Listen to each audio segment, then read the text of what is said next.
Am I here? Am I alive? What's on my mind today? Why is it blue? There we go. I just want to see my comments. There we go.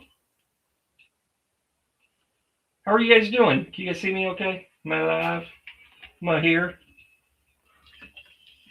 Am I better than nothing? So the good news is that I'm going to be able to do dual cameras again. Finally, yes. So sorry. I had a little. I have a little bit of a lag here, and I'm trying to figure this out. So just in case you were wondering,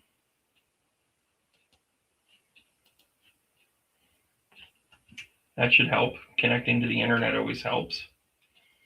Anyways, how are you guys doing? I have to figure out where my link is, where my stuff is. Hope you guys are doing okay. Hope you guys can hear me okay too. I'm just gonna double check. It's turned off. Turn that back on. That seems to be might have.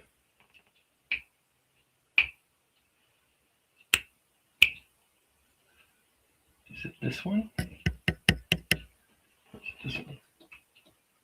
I want it to be this one. Please hold. There we go. Now this should be a little bit better. Ha ha! You know, I did myself a disservice. I turned off all of Dara's filters the other day, and now I'm realizing that I probably should have left them on. Anyways, hope you guys are doing well. Hope you guys are having a good day. What's today's date? May the 20th. We're going to be doing up some shuffle up and healing. We are going to be using our Rider-Waite Ginormous Tarot.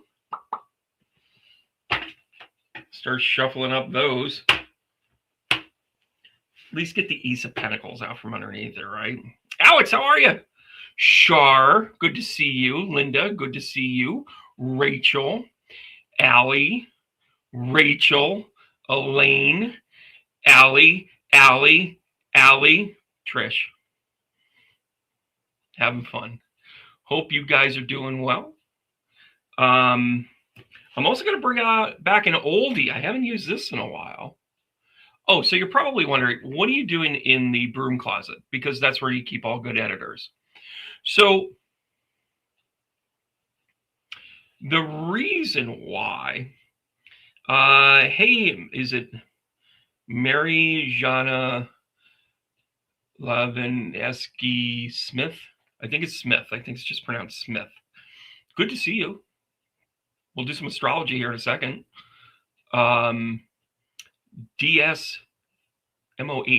Now, you're on the channel. You're a sponsor, so thank you. Correct, Daryl's in the broom closet. But hang tight. You'll see where I go with this. Give me like 20 minutes and you'll get where I'm going with it. So, Animal Spirit Guides, the deck and book from the Wild Unknown. It just struck me as I should probably break that out. Second, I'm in the broom closet because I recognized a couple of things that needed to happen because the computer was like, it was on, I don't want to say it was on life support. It worked fine, but I couldn't get things to come out of it. Right? Linda! Hey, Trish, how are you? By the way, if you're not following Trish, can you and Linda, can you guys post your page so people can follow you guys too? Linda, I open up my YouTube every day and I see a different cool picture in a philosophy. I love that. Love that. Absolutely love that. You have a fan for life in me. Unless, of course, you somehow start to wear a red hat. But I don't think that's going to happen. So anyways, I'm going to have my... Oh, now you get the notifications. It's funny. YouTube just did an upgrade. By the way, if you're trying to figure out which side of the aisle I'm on, there it is. I support PBS at a vestigious rate because it is insane that we do not, that we just seem to pull the funding. We'll back up. Chaos is afoot. right? If you had a chance to step outside and see the moon, 2 nights ago it was conjunct to Venus. What a show. Then the moon moved in between Venus and Jupiter, split the uprights. Spectacular. You only had about 3 hours, though, to see it. By about 10 o'clock, it was, kind of, 10:30 anyways. It was down for the count. Venus dips below, had to be up by morning. Then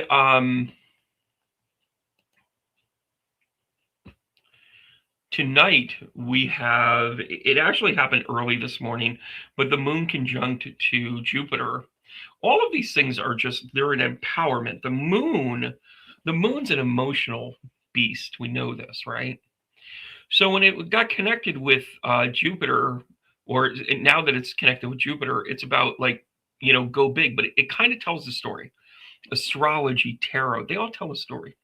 So the moon comes in, connects with Venus. Venus and the moon are like, hello, lovers. And by the way, if you tripped, you were going to fall in love. That was going to be a thing, right? Then there was a connection with the moon splitting the uprights between Venus and Jupiter. And basically what it was saying is is your value system, check, double check. What do you believe in? What are you doing? Now that the moon is conjunct to Jupiter, and it's already moved away from it, we kind of missed it this morning, but we're still good because everything's approximations. 6 degrees to 10 degrees, you're still kind of in a wide things. And then, interestingly enough, it's kind of saying, go take your emotions and go tell it on the mountain.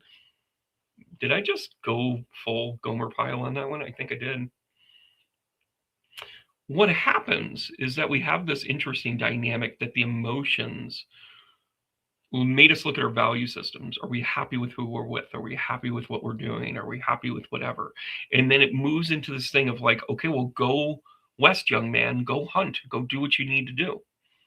I took the time to write. I actually did an entire treatment for another book that's following up the other 2 books that are about to come out. I'm just on fire. I need to be in a broom closet from time to time. So with that in mind,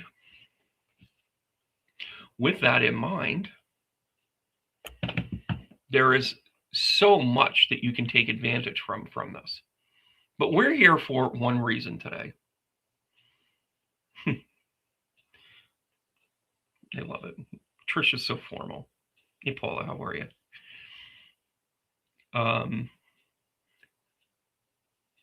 So interestingly enough, I was looking at how there's more than one. That's why. I the other day we got into a conversation about Chastity Bono, Chaz Bono. And if you follow what's going on with Chastity, she became Chaz. She is also turning 50 this year. And that made me go, whoa. I actually didn't realize that we were so close in age. I'm only a few years older than her. And that made me go, how old is Cher? And I looked it up, and darn it all, 2 days before her birthday. That gives me some prep time, everybody. So do you believe? I just want to point out a couple of things about her chart that I think is interesting, but I also think it's a way to learn astrology. I also think, because it's somebody that you know. And by the way, sometimes when I sit down with people in their charts and I say, well, you have this going on, and they're like, I'm not like that at all. Susie Q1111, I like that. I like that a lot. By the way, I scored some seriously cool Susie Quattro albums over the weekend. It's good enough for the fans. It's good enough for me. They're just badass rock albums. They're a little trite, but it's my guilty pleasure, not yours. But speaking of women in leather, Cher was born on May 20th, 1946. She's a true baby boomer. She's also at the 29th degree anaric of Taurus. So guess what, everybody? You know all that glitz and glamour and globon and all that other stuff that you love so much with her? She is the Taurus of Tauruses. She makes all other Tauruses sit up and notice everybody. This 29-degree angle, and by the way, she is a Cancer rising, so she's going to present as someone that is caring, that is taking up the beacon for everyone, for women around the world. She's very much, kind of this prominent woman that is able to reinvent herself every few years. And of course, she had an early relationship with Sonny Bono. Did you know that I Got You, Babe came out and was a hit when she was just 19 years old? 19 years old. Tell that to Bill Murray, everybody. Right? That is so awesome. That is so awesome. So who did you see in the 90s? Was it Cher? Hey, Danielle, how are you? Because I have never seen Cher in live. And I've known a lot of people that are kind of music adjacent in this world, as much as I know people in music.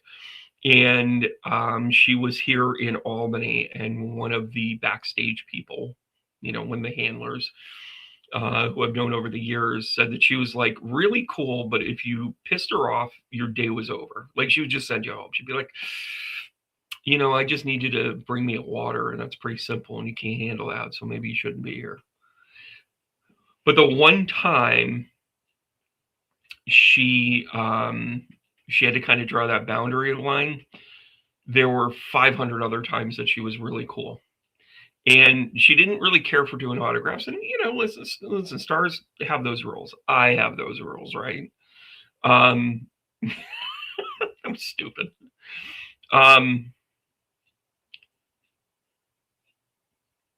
I get it. If you're sitting there and you're trying to get ready and 100 people are asking you for an autograph, I mean, now I'm still in the phase where I'm more than happy to give autographs. Thank you very much. Thanks for coming. But, the 15 that I have to do this year, like I'll squeeze them in, right? But if you're getting the house hundreds before a show, that's a bit much. I get it. She needs boundaries. She's a stunning woman. Hey, Rachel, hey, hold on a second. I'm going to stick your tongue out and bite down. Do I have rules? So, Cher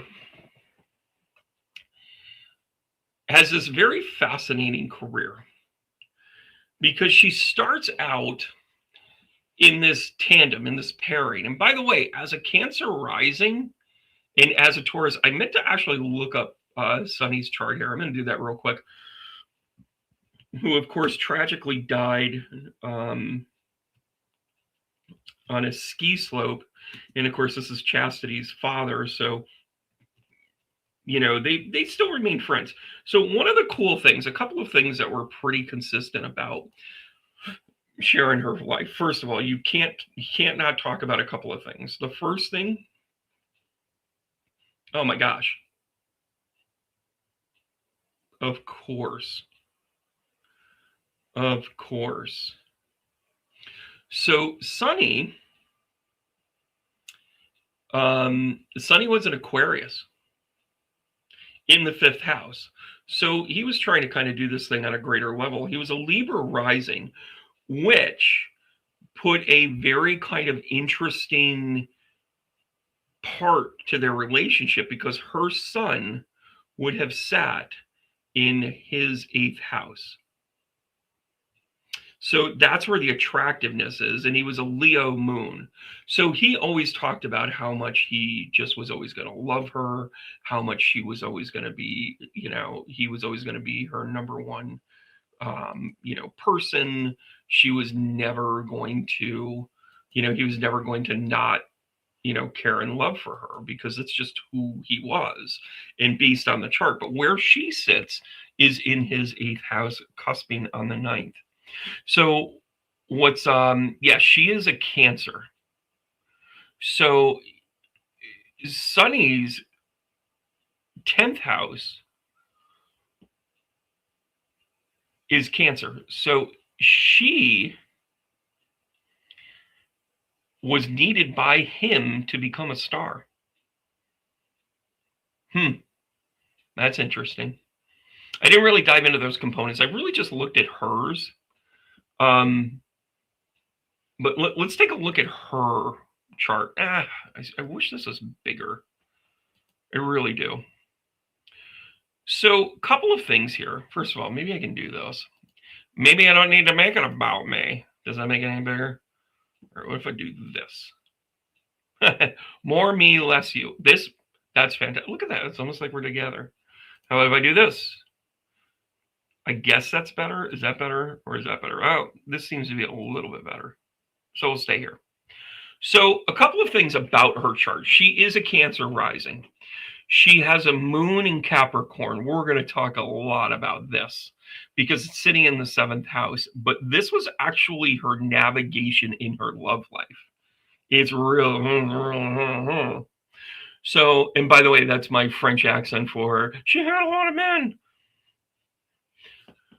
And by the way, I don't judge. Whatever. It's all cool. You got it. You got it. You know, it's not that she was loved by everybody. It's that she did love. That's the important thing, right, everybody? So the thing I want you to really pay attention to is at about 11 o'clock, you'll see the sun here. And the sun is at the 29th degree Anarich. Let's talk a little bit about Cher's personality. So she is a Taurus, and the things that migrate to Taurus, by the way, I'm going to pull up my own book here that's coming out here shortly. I thought I had it up.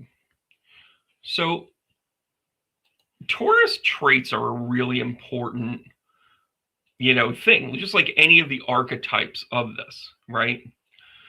So what happens is that they embody this, and at the 29th degree Anarich, I'd say the 1 degree, and I'd say the Cassini, which is the halfway point, are the key points where you can really kind of be a little more Taurus than your regular Taurus, right?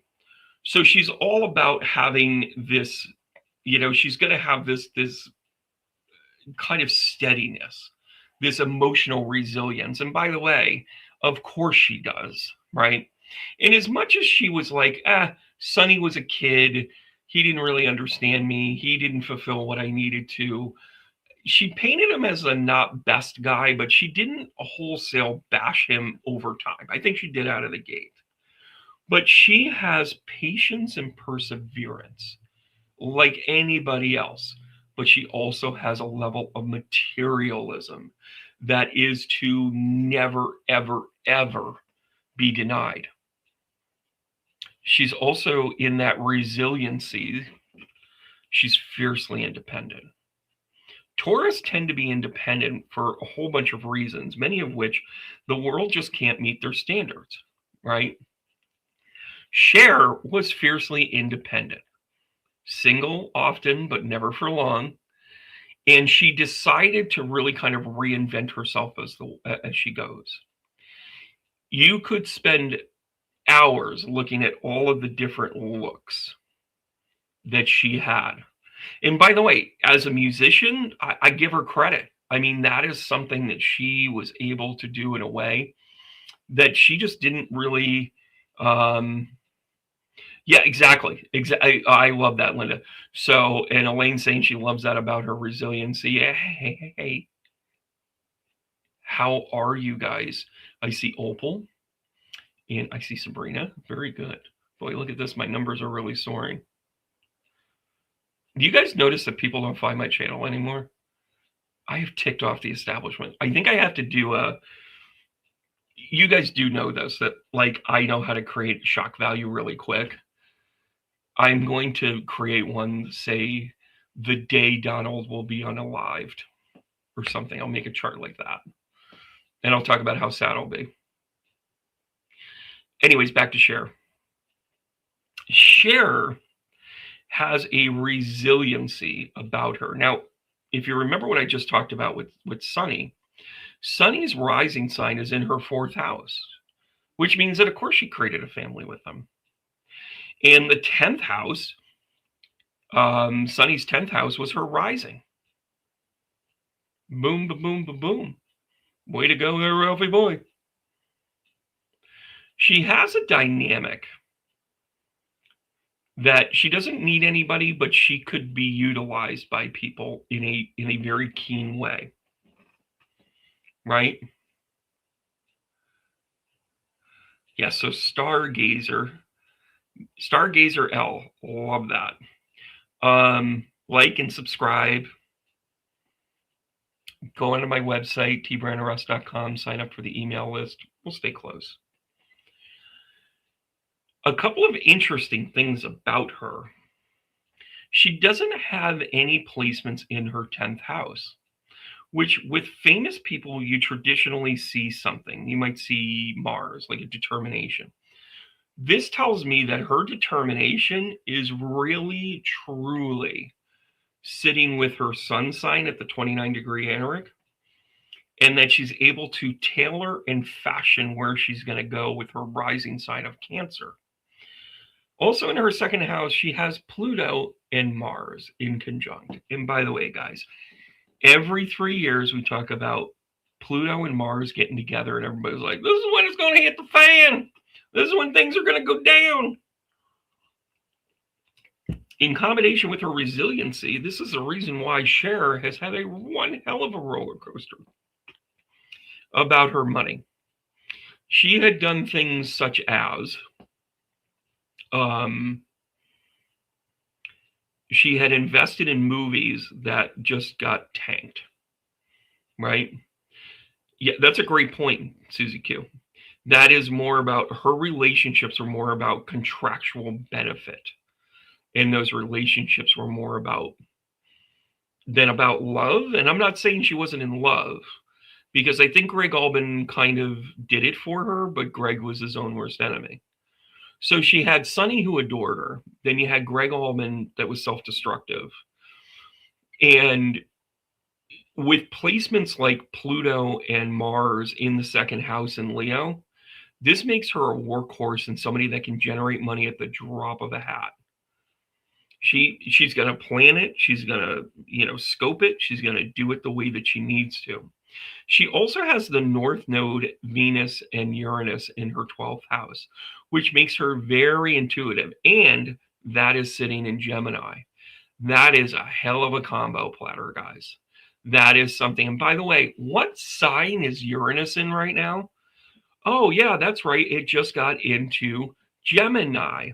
Now, her Gemini, now I'm going to show my age. Her Gemini is, or her Uranus is just about, well, if she's 80 years old now, she's got about 4 years for her Uranus return.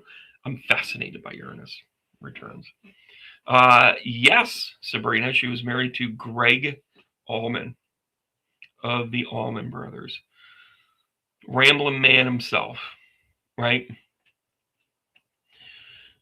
So these dynamics are really, really important. Now, one of the other key elements that kind of a little bit hidden, but I'm going to point this out because I want to show you her hit as well when this came out. Mercury is sitting in her 11th house in Taurus, which gives her a couple of attributes here. Remember when I was talking about the attributes of Taurus? Well, in communication, she's going to be the standard. This is why she's the standard. Her chart is part of the reason why she's the standard. Cher has a standard of being a beacon of truth, being a beacon of resiliency. That is why it's in her chart that she is a person that could be looked up to when things go bad. Look at her as an example. So therefore, she was given this incredibly tough kind of almost kind of malicious life of like these roller coaster things, but she's well equipped for it, because now let's get to the relationship part of it. In some of her relationship houses, like you say the third house of communication, nothing. Interestingly enough, in her house of creativity, nothing. However, it is dominated by Scorpio, and in opposition of her sun that's in Taurus. So she's got elements here that she's going to have to ride the wave. There are certain things about her that will always be constant, and then there will be other things that help her because of where placements are. And I'm going to show you one example of that, but she has many. Having the moon in your 7th house is that your friends will become lovers and your lovers will become friends with this Capricorn moon, and you do not have to worry about which side of the aisle they're on. And by the way, she breaks up with them and says, it's your problem, not mine. Listen, we had a good time. What else do you need, kid? Right? And the next day she could turn around and say, let's get together. Let's connect. Let's do this. Right? And then they'll be like, wow, what is this? And she'll be like, what do you mean, what is it? We did a couple of things. I saw you. You saw me. What else do you need, kid? And by the way, she is dating kids.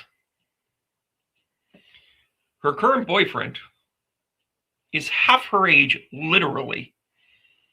He's 39 years old. He's a producer. By the way, a producer in the music business is the same as a consultant in the business world. Sure, you might do stuff, but what are you actually doing? Right, Laura, exactly. Oh, yeah, Danielle, you got a birthday coming up here. And what's also part of it, yeah, I mean, we're going to talk about some of her movies too. Her time in Moonstruck, you have to understand when that hit.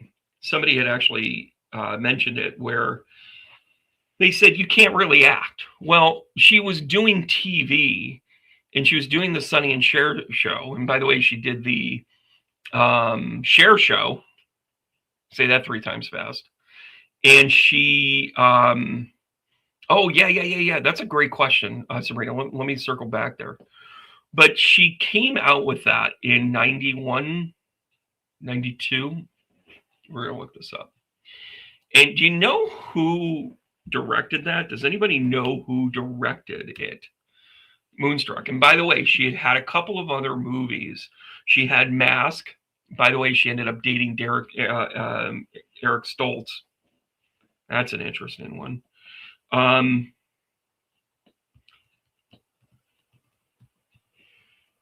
But she had a couple of movies that were kind of daring.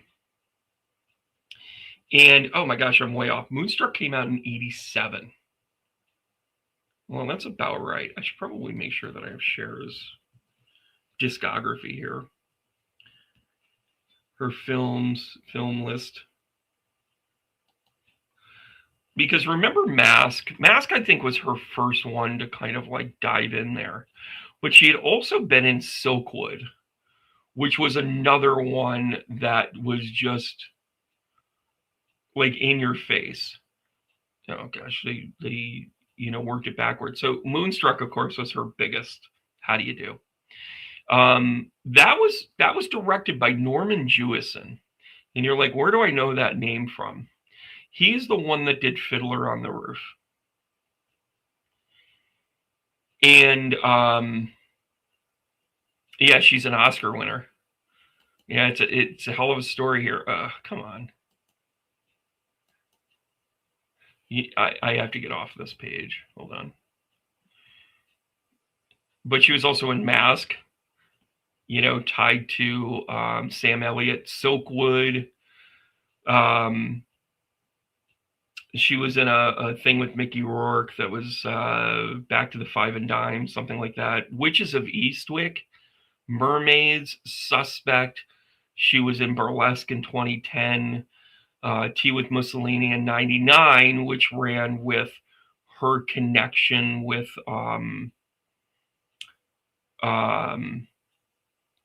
Believe coming out, because she's like, I got to get back to music. I'm good for now. She did a couple of movies with Sunny. She did Faithful. She did a movie called Stuck on You, which was incredibly underrated. It was just poorly edited. The Zookeeper. You remember that one? You remember the Zookeeper one. So, she kind of played these kind of like bit roles in a few of these. Silkwood is one of those movies that were really, really cool. Olivia Dukakis is her cousin. No, she's not the cousin. No, Olivia Dukakis was Michael Dukakis's mother. I always thought it was her mother. But Witches of Eastwick was another one of those movies. And of course, she was tied to Jack Nicholson for a while. She was tied to Jack. And Jack said, well, don't I have choices? And Cher said, I'm not an option. And he said, well, then you're my choice. And they went out to a couple of Lakers games, and we all know they don't stay to the end. So her Hollywood career was substantial. And you also remember this was also the breakout film, Moonstruck being a breakout film for Nicolas Cage. Freaking Monument to Justice. I lost my hand. I lost my bride. Johnny has his hand. Johnny has his bride. What do you want me to do? Take away my heart and just forget about it?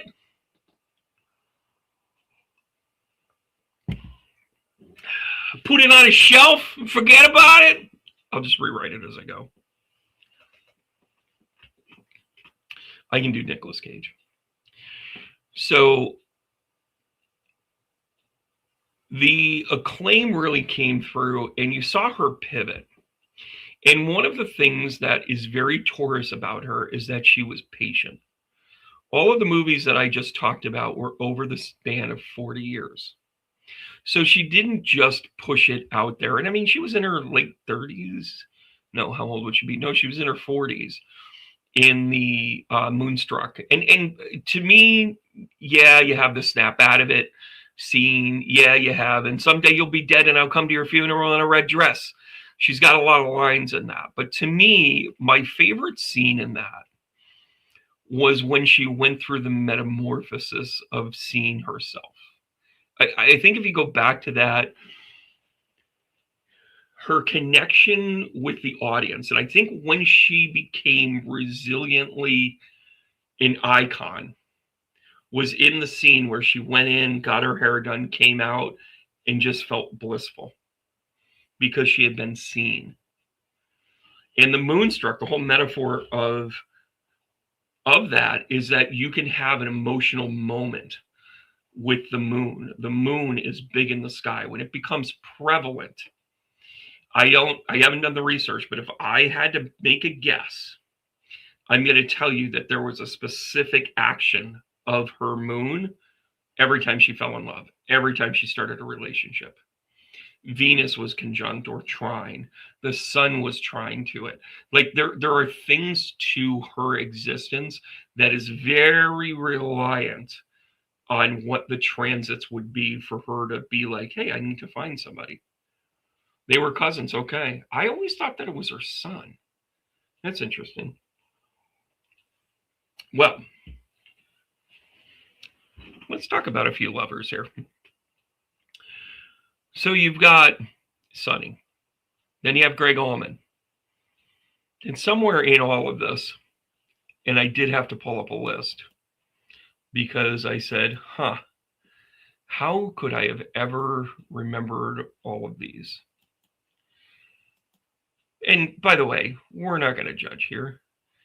And by the way, if you had her career, you would absolutely would have gone this route as well.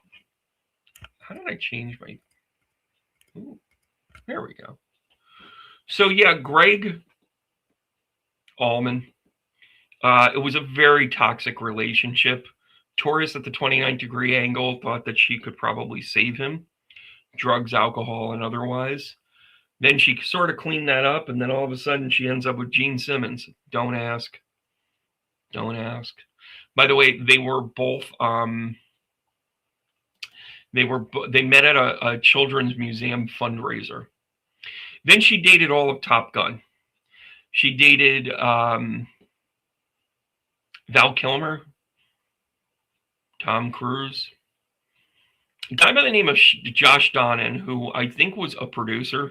There we go again. You know, my favorite one, the one where she really started to kind of age gap a little bit, and I think Tom Cruise was about 15 years her younger. And by the way, you see that all the time. Johnny Depp, Amber Heard, 15 years, just to let you know. But Rob Camilletti, who's the guy with the long hair in her videos, was one of her longest relationships, right? Hey, Cindy, how are you? Word. I don't know what you just said word about, but here we are.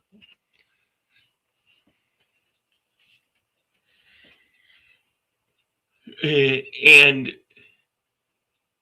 that's what I remember. There was like People magazines out, like, what's an appropriate age? Oh, toxic Taurus patients. Yes. Yeah, well, Gene was kind of a cleaner bad boy. You know, Gene infamously didn't do drugs or alcohol. He's very Jewish. But he, you know, shemegda all the time. You know, pick a vice and run with it, right, Gene? Yeah, Tom was like 5. That was something that she said. She goes, I couldn't stay with him because he was only 5 foot tall. And how he ended up with Nicole Kidman is cash on the dollar, baby. Just gonna say that. So yeah, Gene actually ironically had a cleaner image than Greg Allman. Like, I mean, I think it's the only way to really kind of describe it. Well, anyways, told you that story to tell you this one. If she didn't stop there, she had Richie Sambora. She was wanted dead or alive for a while. She also had some briefer relationships with a guy by the name of Mark Hudson.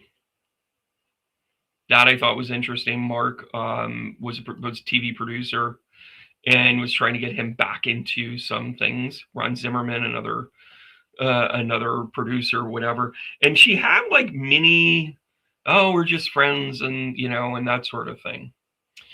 And she's currently going out with Alexander Edwards. Cher's current beau defying age expectations. Well, listen, I really don't judge. Is 40 years too much? Right? 40 years younger. Literally 40 years younger. And I mean, what do you have in common?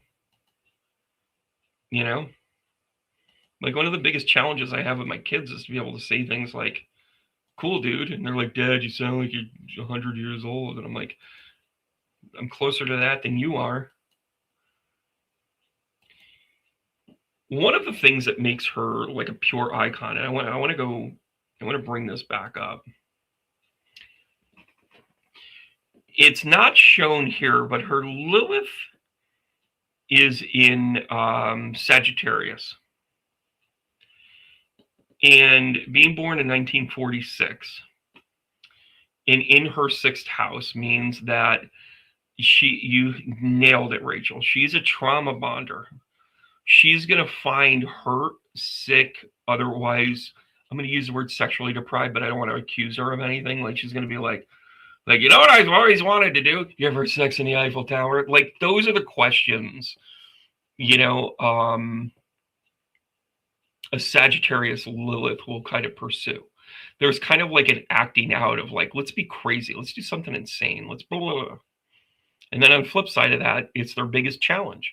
And since it's in her sixth house, it becomes the bane of an existence that she has to overcome. She can't just go, oh, I'm going to turn that off today. Right. There's definitely a little Marvin Gaye there to that. But part of why she's a gay icon, to answer your question, for me, what I think is the essence of Taurus is just exquisite fashionista senses. I mean, Penny cares more about her glasses and how she looks than anything else.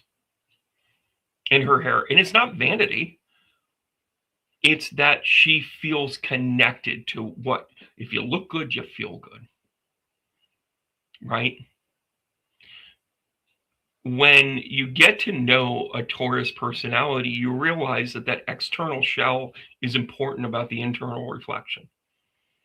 Cher is able to say, you can look good. You will look good. If you are going to own this, you are going to look good. Let's take a look at the most important event in her career, to me, musically.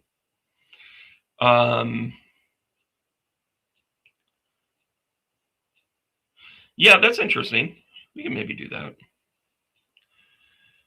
So when Believe came out, it reached the top of the charts in March of 1999.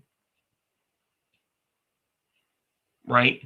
Well, yeah, and I mean, everything's spelled out. She has levels of vanity because she has key placements in Leo in the second house. She uses her physical presence to make money, guys. Right?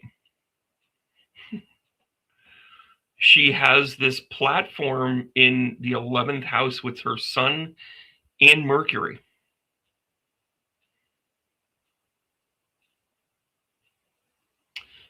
And two things that I want to point out to you guys as to why why this hit was the perfect storm. I mean, perfection storm. Number one, her sun being at 29 degrees Anaric acted upon right down here. Venus was at the 29th degree Anaric of Leo. Two fixed signs, hitting her second house, money, money, money. Right? And this acted a pure square. That was the energy that I hit like Believe in a battle cry of, I'm not going to fall down anymore and I'm going to love again. Let's be honest, though, in her chart, she was the one that probably ended almost all of them. She's the one that would have been like, thanks for coming. You know, doing a deeper conversation about it, having Saturn in opposition to her moon just makes her never want to settle. The sun was also conjunct to her Saturn in the first house. So she was in glow up mode. Glow up mode. Pretty interesting, right?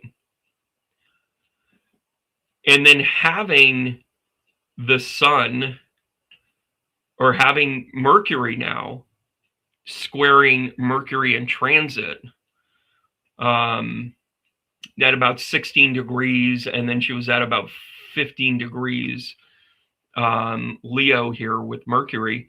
She had a double blammo. She had two significant squares in her money house of stability, stemmed from the 11th house of social and public impact.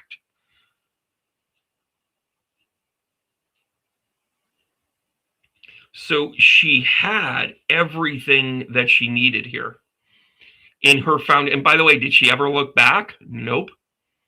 Because don't forget, when they were criticizing her for not being able to act, and they're like, well, you know, can she even sing anymore?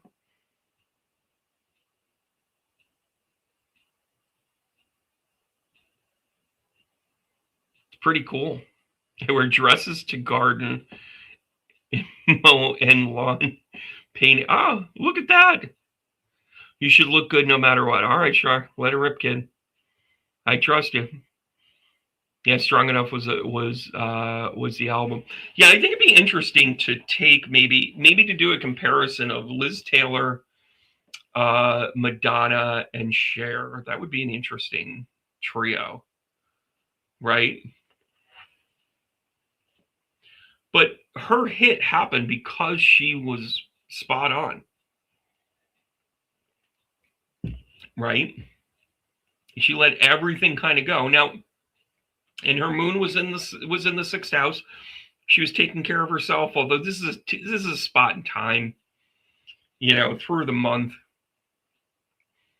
It's gonna move over the whole thing. This is a comparison about the movement of the planets in March of 1999. But let me tell you something. She's got this amazing kinetic personality. And remember when she was on the Dave Letterman show? And Dave is Dave never hit it that when he was smitten with somebody.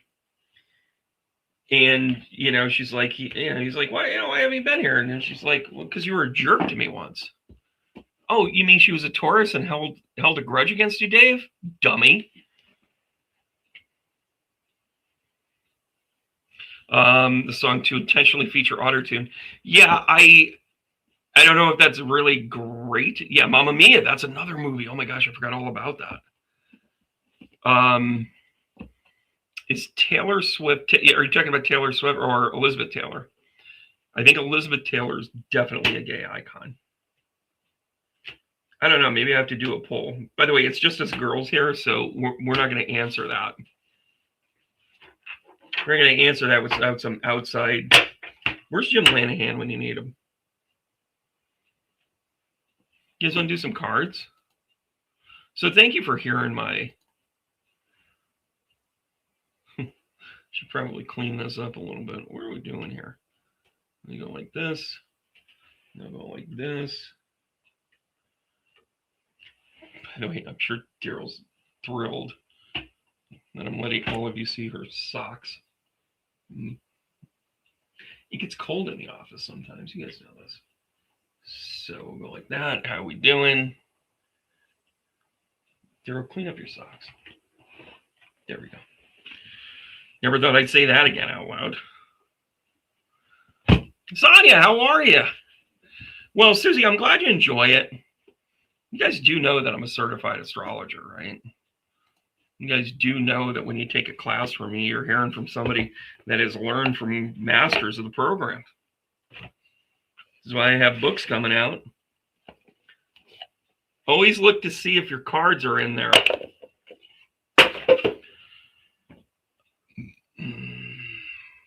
Black Bell, how are you?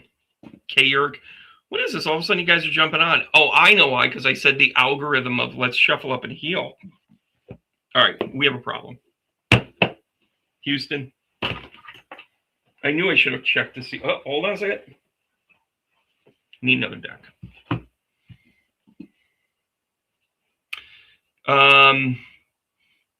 Elton John, who, by the way, also slept with Gene Simmons. Am I wrong? Well, that's cool, K. Uric. And actually, guys, give me just a pause here for 20 seconds. I'm going to actually grab, I got to grab the deck. Take me 2 seconds. Hold on. Ba, ba, ba.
Do-do-do.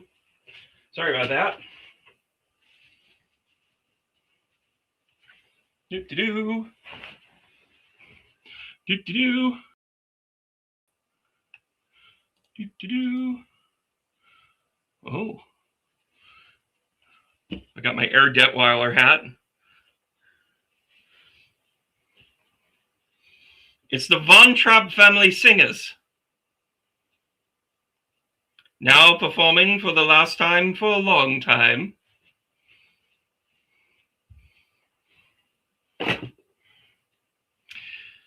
So I hope you guys don't mind. I grabbed the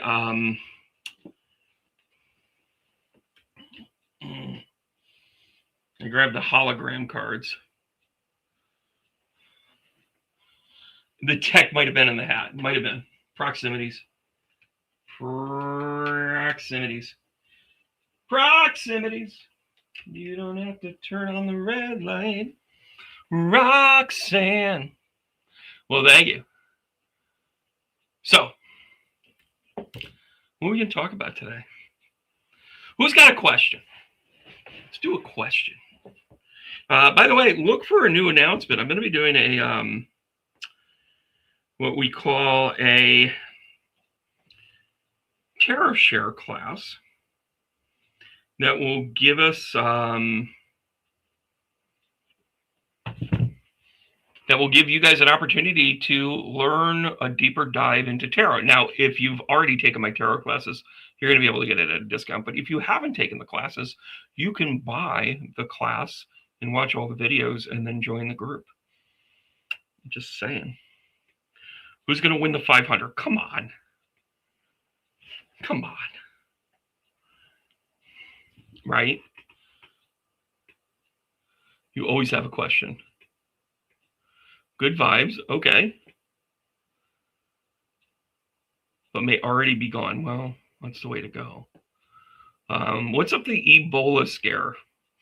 So I'm going to tell you that you guys do realize that we're not to really trust anything that comes out of Washington anymore by design.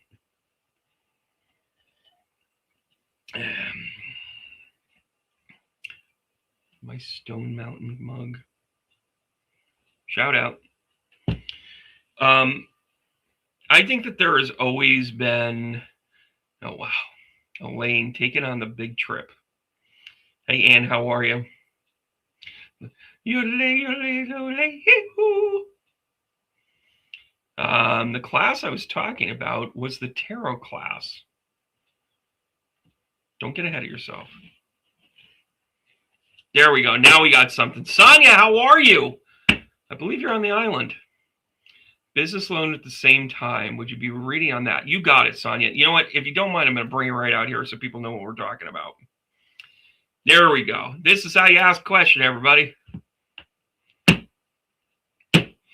My first thing, okay, so a business debt and get a business loan at the same time.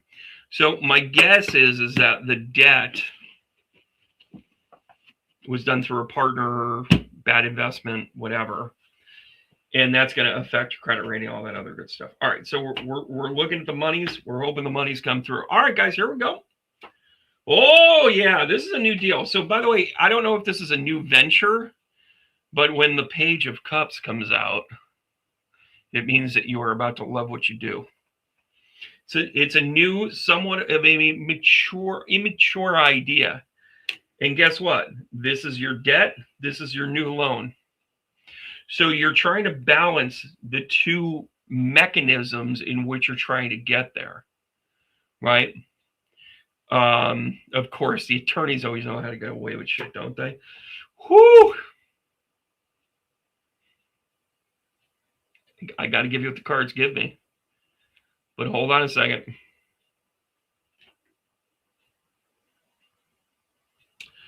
So this is the Tower. I'm going to go 4 on this. Don't worry. So kids, what is the Tower? The Tower is that this happened quickly. This happened maliciously. This happened without merit. And it also means that it's kind of undoing things for you. That doesn't mean that you're not going to get the loan. It doesn't mean that you're not going to get the stuff that you need. What it means is that this was a disruptive event for you. Big time. You didn't even see it coming. Little validation there. I like your new business idea.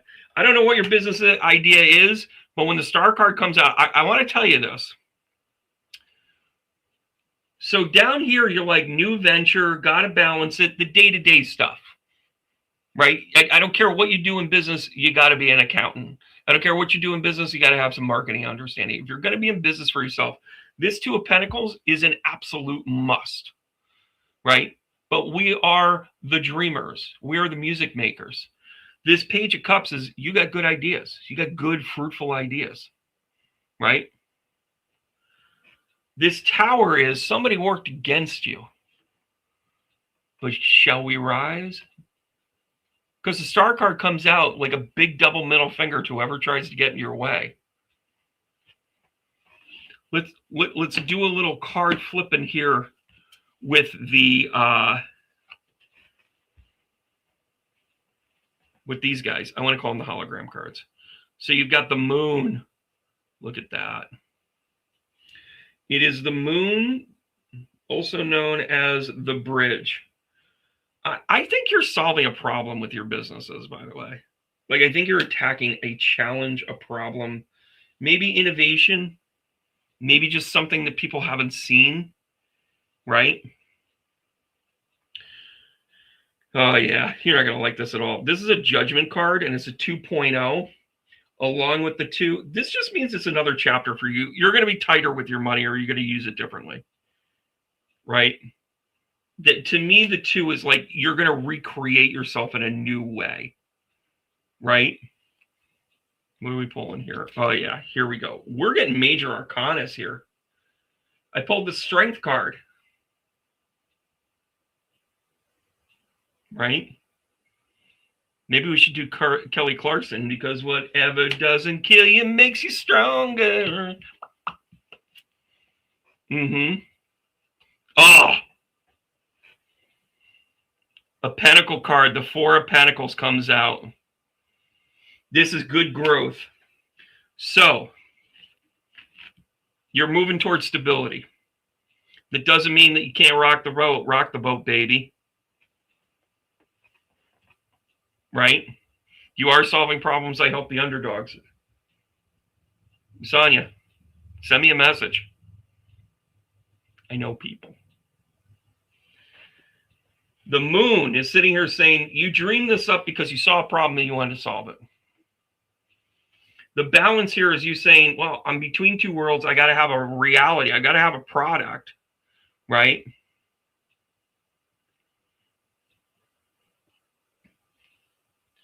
And the Judgment card is the 2.0. It's learning what you had to learn and then using. I don't like judgment. I like the word discernment here, right? Lady Luck, how are you? Then you've got the Tower with the Strength card. You had to go through it. I think you had to lose this lawyer guy, this lawyer partner. And by the way, I get masculine energy. That doesn't mean that they're a man or a woman. Just means that they use masculine energy in what they do. And then the 4 of Pentacles along with the Star card. Oh, I've got my friends down here.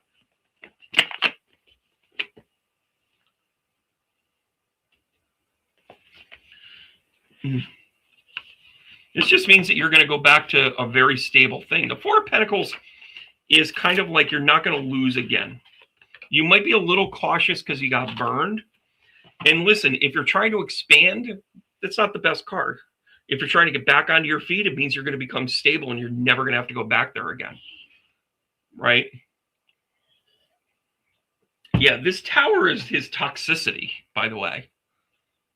This Tower is him saying, you know, you had a good idea. You were balancing it. You were getting by. Then he comes along and he's like, pfft. And then you're like, 11. I got bigger fish to fry. This is supposed to help everybody. You're going to learn your lesson from this, even if you have to take the step back and do it on a smaller scale. I had a TV show. Had $1 million connected to it. And guess what? It was gone in a day. Best thing ever happened to me.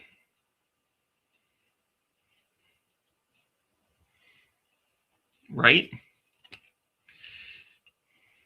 And you, my dear, are flawsome. Boop. I love it. I love this read for you. Every little thing is gonna be all right now. I have to record that song. So, Sonia, first of all, I love being split screen again. You get to see my facial expressions when I do this. Number two, you got it, Sonia. Thanks for being part of this. You got a bumpy road here. But honestly, based on what you're saying and based how the cards even came out, you already hit the bumps. I like everything about what I just said. Everything I just said. All right. You'll tip yourself over. There you go.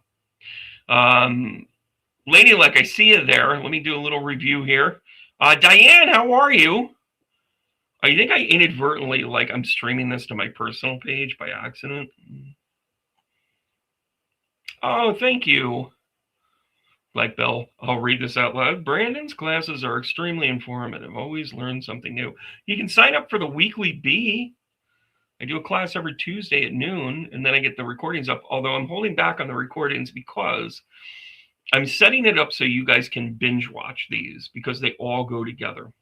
This past week, we talked about the Bible code and kind of how it became a deciphered text, and that it had a level of perfection and that it's able to change and mold as it has needs. Previous to that, we talked about the binary coding, series of opens and closes. Why would we be shown duality all the time and then have binary show us opens and closes? It's a thing. It's a big thing, right? You should absolutely be singing. Are you kidding me? 100%. Sonia, thank you. I never ask for money, but thank you. I appreciate it. I will put the money to good use. I traditionally, put it on my birthday on the blackjack table. I'm kidding. I'm just making stuff up. None of that made sense. So one of the things that we have to be conscious of is that we've already been shown. We're no longer, listen, we are not learning anything. We are simply remembering.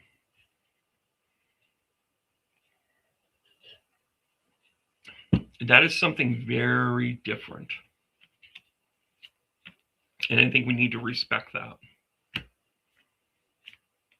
I'm remembering. Right?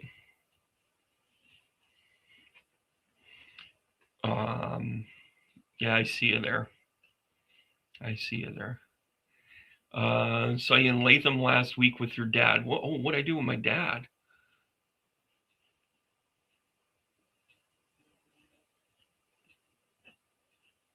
Oh, are you Pat?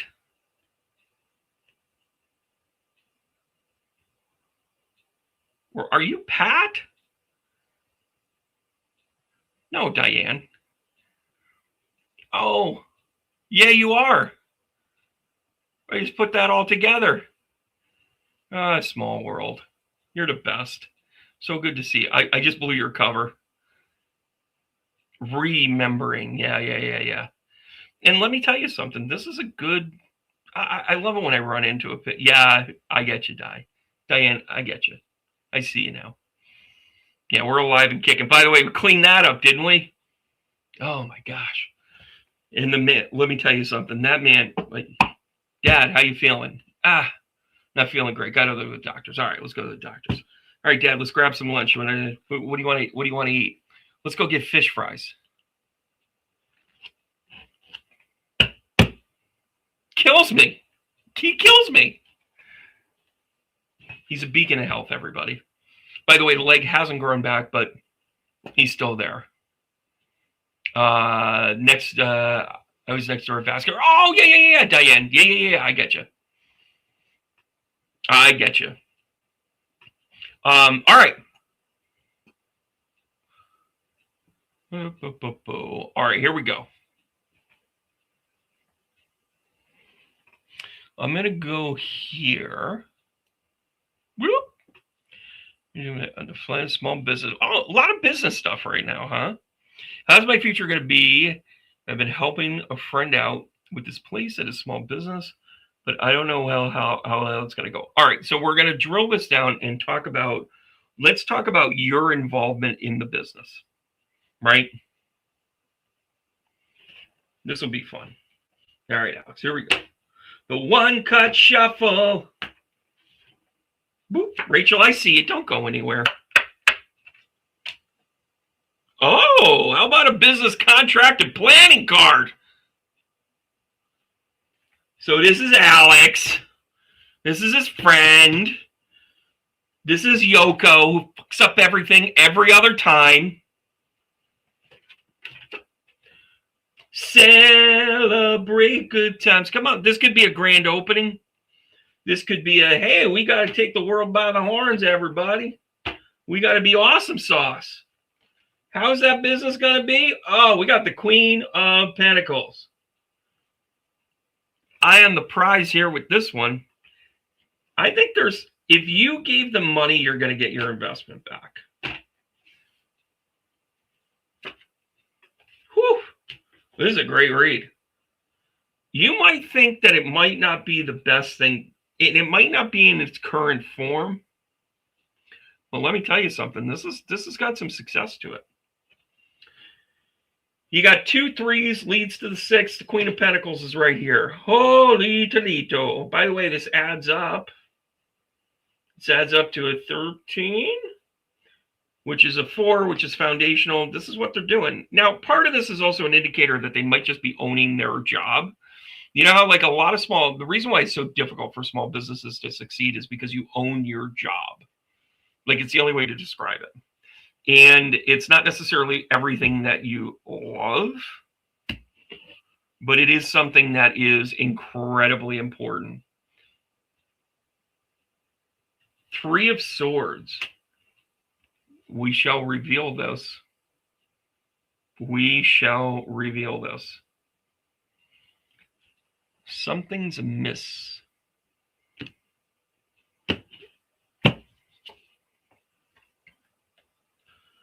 Oh.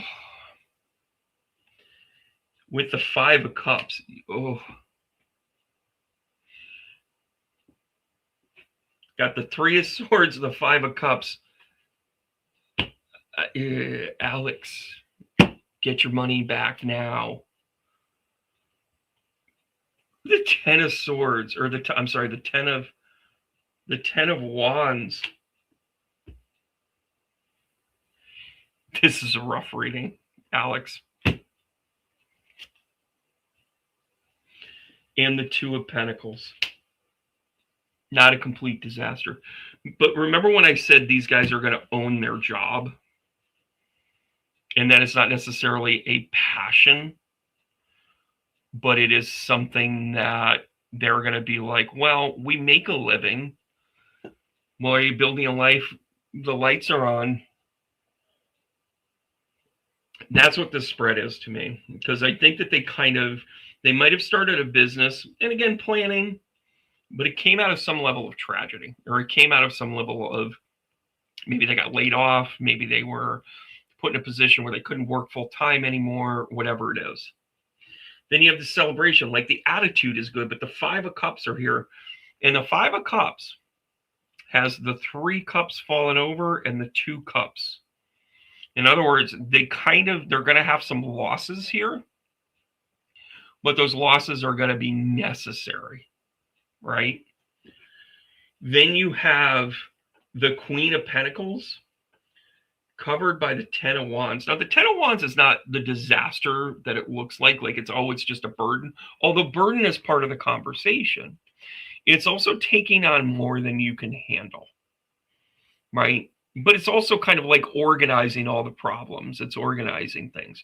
The outcome here is the Two of Pentacles along with the Six of Cups.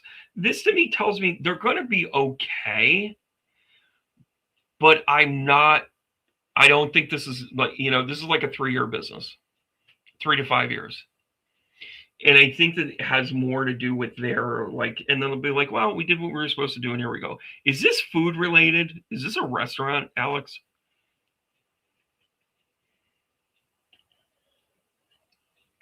And I don't know why I get tires with this.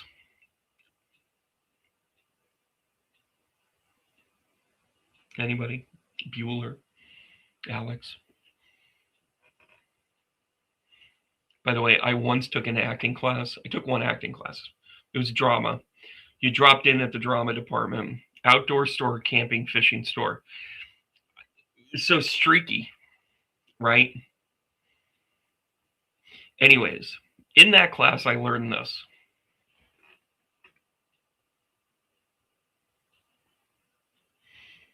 For an afternoon, we talked about Jim Belushi and his eyebrows.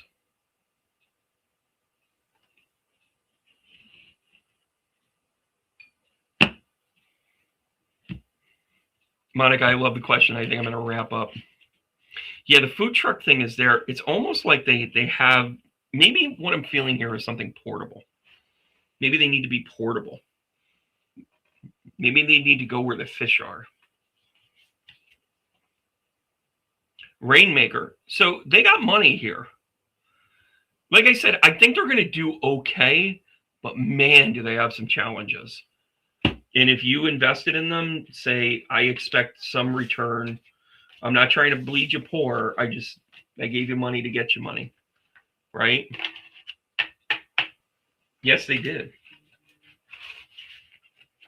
It's how you physically understand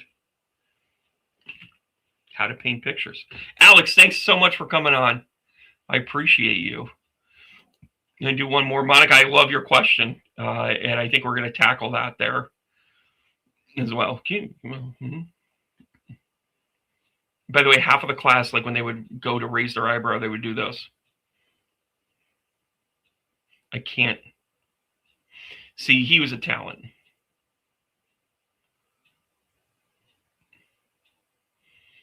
Well, I'll tell you, I think that they're going to change their way here.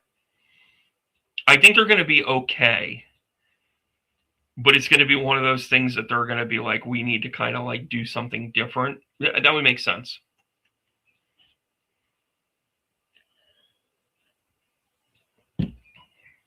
I have done Jim Belushi's. If you do a deep dive into my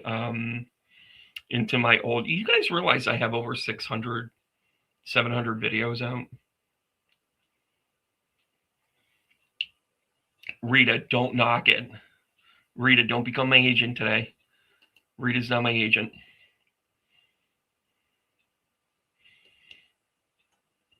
I only got one side going. That's why I'm only. Really? Eyebrows are an important part of ASL, American Sign Language. And it's funny, I knew this because like shock or surprise. I should sign language. Wouldn't that be cool? What if I was to sign? You guys do know that I've done readings for people that are deaf. And there I am. I've done readings for people that are deaf. And I have a friend of mine who is, she's deaf herself, but she's able to read lips very well. And she would always make a joke. She goes, if I'm staring at your lips, it's because I'm deaf. Like, Brenda, I love you. It is actually Jamie, who was my teacher, her daughter. And we've done, I've always wanted to do a live message circle for the deaf. I've always wanted to do that. It's still on my list. Maybe that's what I should be doing. Maybe that's what I should be doing. Let me go back up here.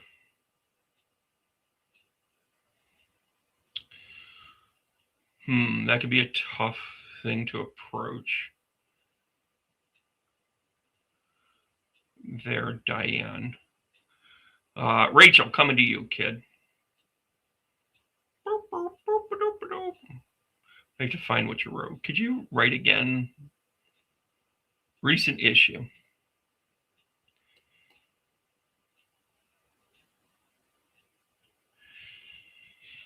Narrow it down for me without detail. In other words, is this an issue at home, with the law, with the school? Just give me a topic here, just so that I can kind of, and again, you don't have to go any further with it. I just need to kind of, I'm in full punk mode, by the way. I wrote a song this morning that I think, oh,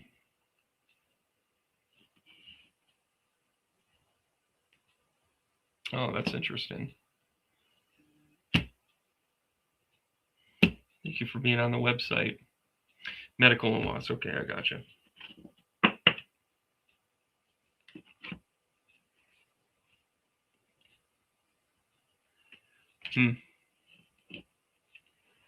Here we go. Here we go. Here we go.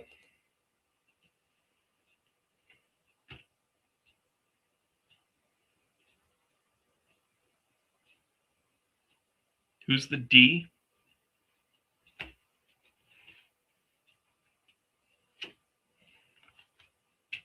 Oh, girl. Queen.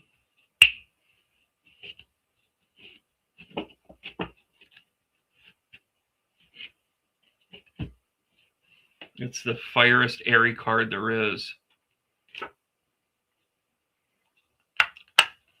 Little challenge here. This is telling you to be careful with how you proceed. You might be right, but you can't go in there just like a bull in a china shop. You can be assertive, but you cannot base this, right? Oh. Is this for you or Cher?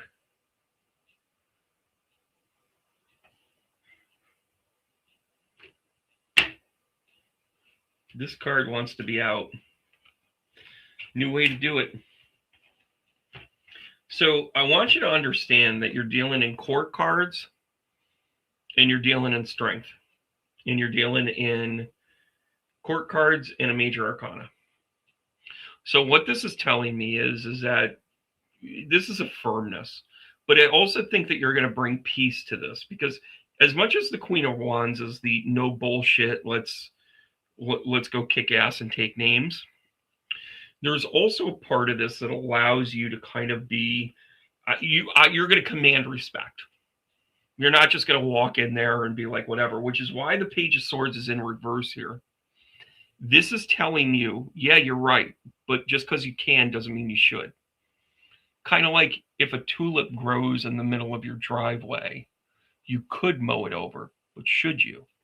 It's a definition of power. It's a definition of conscious control over the things that you say and do. So this is a strategy card to me. Now, the strength is definitely like they're going to retaliate. They're going to come back at you. They're going to push back on this. And I think, though, you're in the right. Your approach matters. Or it might come up in a way that you didn't think you were going to have to do. The strength card hits is in like, girl, you got to hit this. Like this is absolutely something that you have to manage. Then you have the Page of Wands, which is like let's come up with a solution. I see your point of view. I don't agree with it, but either help me understand it or help me understand how I can assimilate this. And oh, by the way, I really hope you pay attention to me too.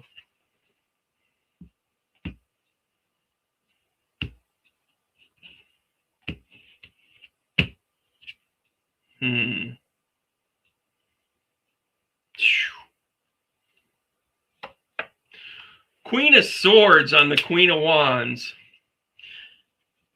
He's a cold-hearted snake. Look into his eyes. Uh-oh. You're going to cut through that shit, ain't you? Take the emotion out of it. That's what this is really saying. But it's not to be emotionless. It is to be controlled. Almost, I'm going to use the word contrived, but not as a negative. Like, I need you to understand it as not a negative word here. Right? All right, what do we have here? How about the Knight of Wands? Upright on the Page of Swords. You're trying to be somebody's hero. It's okay. You are the hero. The Knight of Wands has a cavalier edge to them, right? But part of that is also being able to specifically say, I want to be clear with this. Rachel, I know you a little bit. This is a good time to pull on that Virgo energy. Just the facts, ma'am. Just the facts. I want you to also look at this, too, that the Knight of Wands is the shapeshifter in this deck. What that means to me is that you're going to change it with your words and your actions. So plan this out. Don't be willy-nilly. You're not wrong. This is a calculated thing. As in, like, how do I need to frame this in a way that they are going to understand? Right? How am I going to speak their language? Right? So it's kind of the type of thing that if you go in there and you're like, hold on a second. If you go in there like this,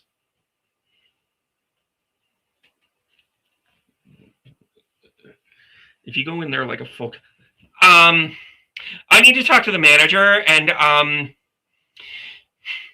do you know who I am? Uh-huh. I feel like my Karen hair. That's fucking awesome. My hair plays a very important part.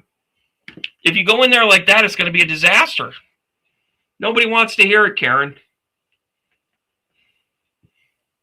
Don't go Karen. That's what I'm saying. I can't believe I just did that. I love my work. All right, here we go. All right, so then we've got the Eight of Pentacles. This is, you're going to have to work at it. This is the Yeoman's card. This is the Jesus card. This is the Carpenter card. So you're going to have to work at this, right? You've got to work it. Don't assume it's just going to come easy once you do it.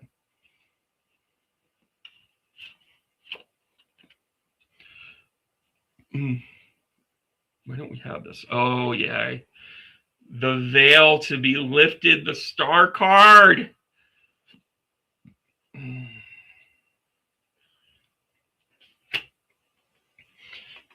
This isn't going to go the way you think it's going to go. It's going to go even better. There's going to be a bigger issue at hand. You're going to tackle this in a way that they didn't even know that you were capable of. You know, my favorite part about this,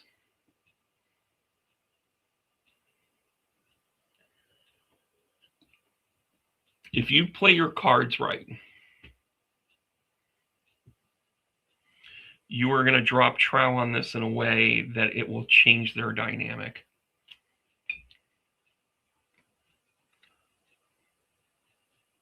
Right? Oh, yeah, here we go. Oh, I love it. How to win at the game of life.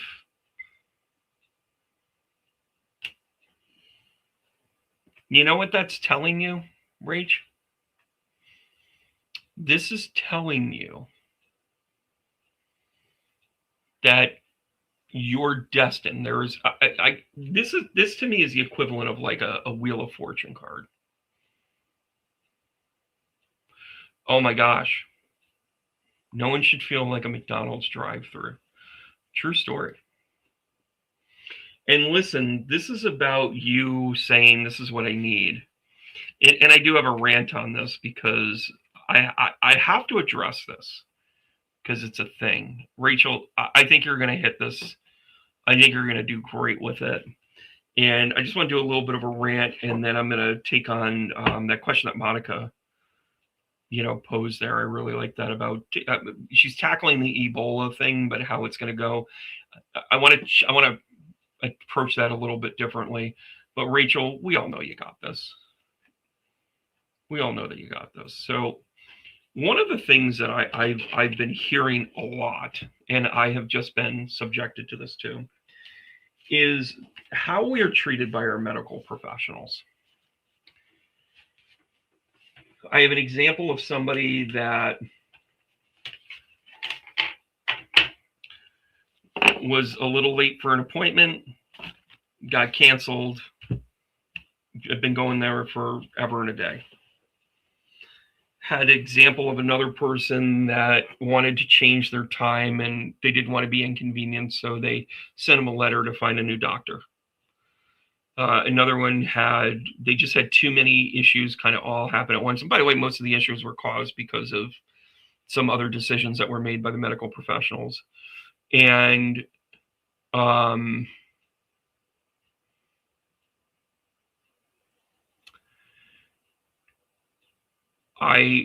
had missed an appointment because my dad needed me. It's just, we don't need to know anything more than that. I prioritized my dad. And I could have communicated differently, better. But I'm just like, I'll just get to it when I get to it. I was in the moment. It's where we're at. We're good. Dad's fine, by the way. And they called, and I was like, shit, I'll call him back. I'll get to it later. I got class. I got to jump into this. I got this. I got this. I got this. Okay. Life happens. 2 days later, I get a certified letter basically explaining that they no longer think I'm a good fit. I've been going to these guys since I was 13 years old. 13. And mind you, let me give you a short list of all their flaws. It was a medical hospital. It's part of Albany Medical Center. And by the way, I have no problem saying this out loud. And I would have one doctor assigned. I would almost not see them ever, but they were the attending doctor, and I would see one student after another. Yeah, I might have seen one of the students for a couple of visits, but I didn't build a relationship with them. I didn't necessarily know from one thing to another. I didn't have a builded trust with any one of them. So much so that I now have two examples, actually three examples, where I raised my hand because something was wrong and they dismissed me. I had a blister on my toe that wasn't healing.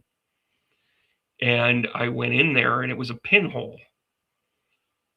And the woman that looked at my foot said, well, it looks like it's healing. No big deal.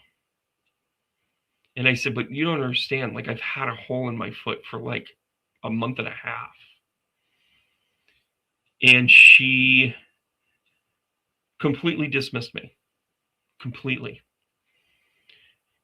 2 months later, I was on a gurney being pumped full of antibiotics because I was about to lose my leg.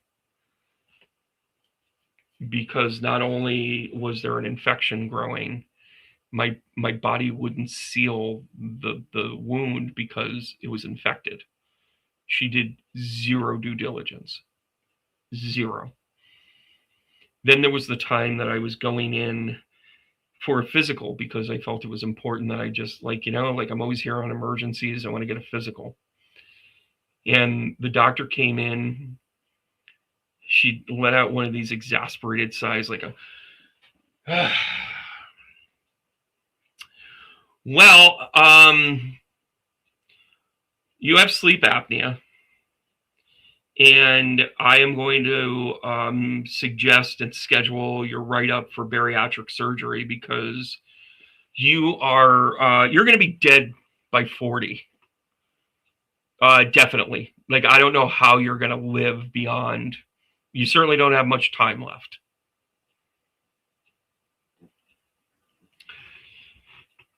And I just kind of looked at her and I said, did you even open my chart? because in the last 6 months, I've lost 75 pounds. She goes, well, that's a good start. She goes, why'd you gain all that weight to begin with?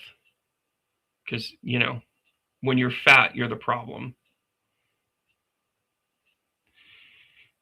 By the way, that just hit home, didn't it? And I said, well, I ruptured my Achilles. And she goes, well, that explains the edema in one of your legs. And I said, yeah. So if you had actually bothered to open up my chart instead of diagnosing me at 10 feet away, you would have realized that my arc is that I ruptured my Achilles and now I'm losing weight again because I'm able to exercise. And oh, by the way, I don't have sleep apnea. I have no signs of sleep apnea. I sleep just fine. I might snore a little bit on some sides. I might whatever in other spots. Do I stop breathing from time to time? I'm sure. But I am not affected by that.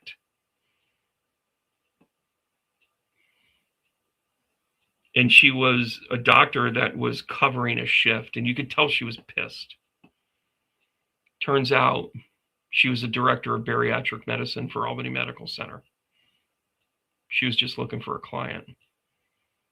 And when you come in looking like this, she's going to circle it in red because she's got numbers to get. But listen, if those were the only times that the Albany Medical Center failed me, I mean, I was very patient about seeing a different doctor, whoever was available. I understood that there was, an attendant, and these are students, and they're growing, and I was down for the teach. I was down for the exploration of explanation, right? What did they do right? What didn't they do right? Could I weigh in on this? I felt valued at times. But when I came in and I said, listen, it hurts right here. Not here, not up here so much, but right here. And they sent me for a series of neurological tests.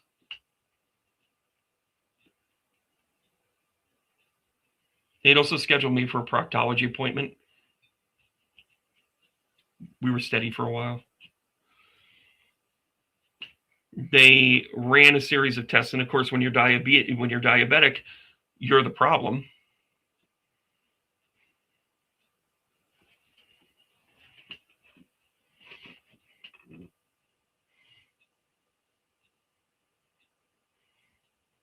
But when I got that letter,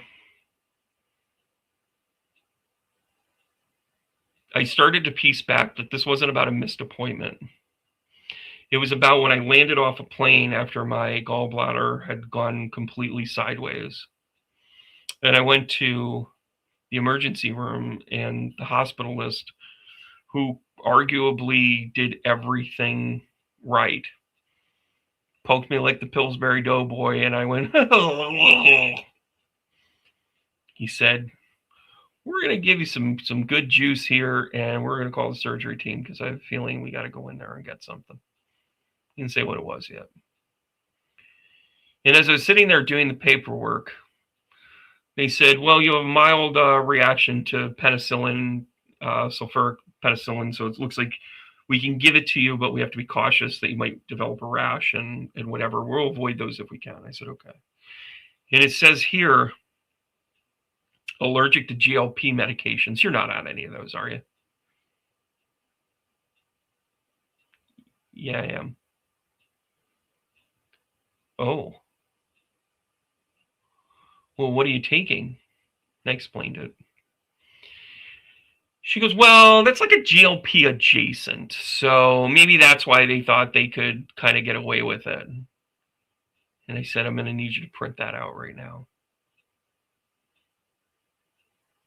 Select all, print. Put it right here.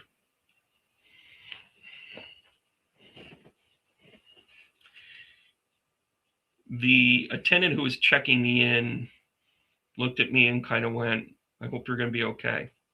I go, I'm not okay. And as I'm reading the letter, I'm remembering that I asked for my transcripts every time I came in since. I need you to print out the transcripts. Oh, did I mention that my allergy to GLP medication was no longer in the system? It's called a snapshot. Everyone get one every single time you go in. So when I chose my dad over going in to hear them poke and prod me and tell me that I probably need some sleep apnea machine and bariatric delivery after I feel in relative terms pretty good. I'm dealing with the fallout of not having a gallbladder. I don't process things as well as I used to. Physically, not mentally, I'm good there. But I'm more in tune than ever, and guess what? I can see through their crap. You had a doctor that rushed me through, and when I asked about alternatives to the business that, by the way, almost did me in the other time, which is how they determined that I was allergic to it, that I was almost off of I lost so much weight that I was almost off of the medications. And they turned it around and said, well, if you go off of it, you're just going to respike and it's going to be worse. They scare you. They try and scare you all the time. All the time. I forgot to take my meds for like 2 days in a row. And it was an adjustment, but I did feel bad. And then, of course, like everybody, I had a Twinkie. Spike, offset, tired, probably shouldn't have gotten off all the meds at once.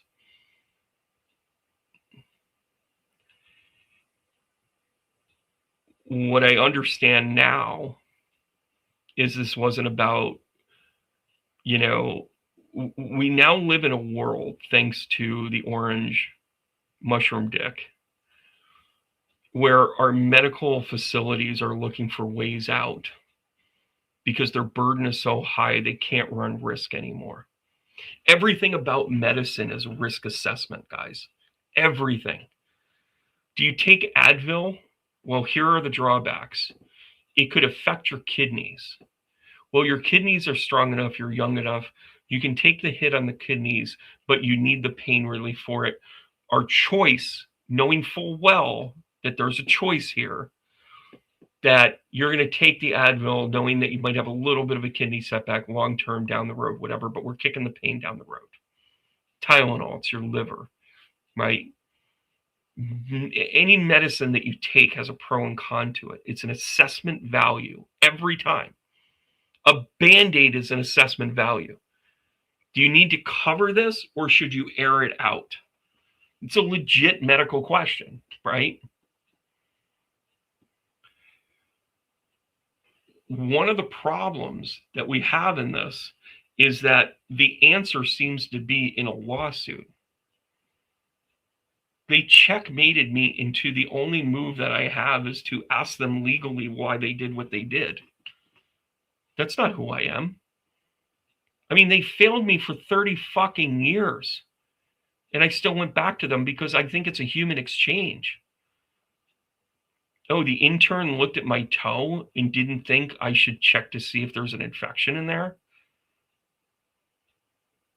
The intern looked in that and didn't think to themselves, oh my gosh, maybe they're diabetic.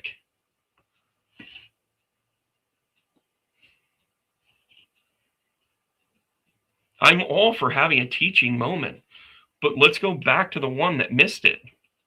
Tell them what they did wrong so they never do it wrong again. But they're so worried about getting sued that they distance themselves from the problem and they never actually solve the things that they need to solve.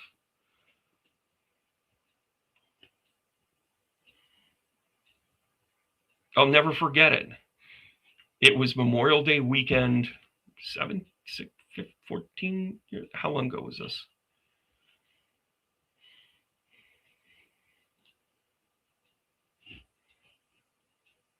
13 years ago.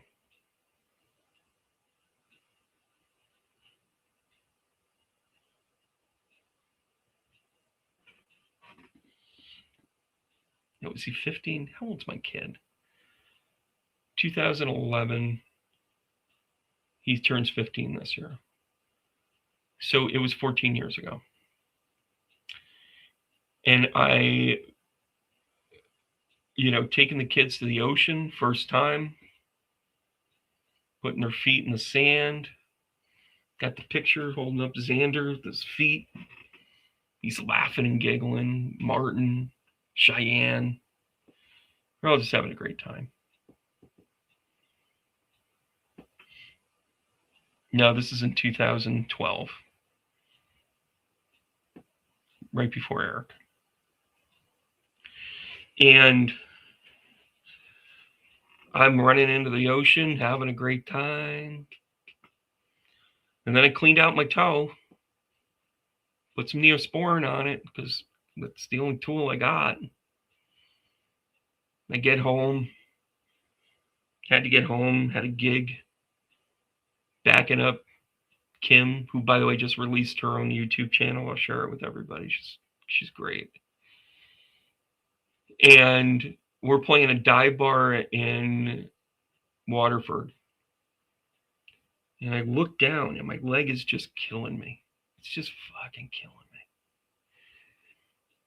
And I get through the gig and I'm having a hard time walking. I feel like below my knee is just gonna pop off.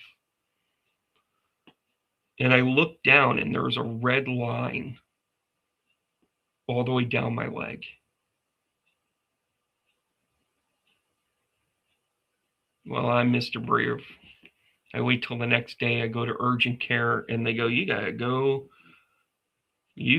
down to the emergency room because this is above our pay grade. I go down and I get, and and it's so funny because I just said to the universe, I said, I don't know anybody Muslim. I want to get to know somebody that's Muslim. Well, in comes Dr. Faruqi, who said, well, we're just going to pop the toe off. It's mangled. I'm like, no.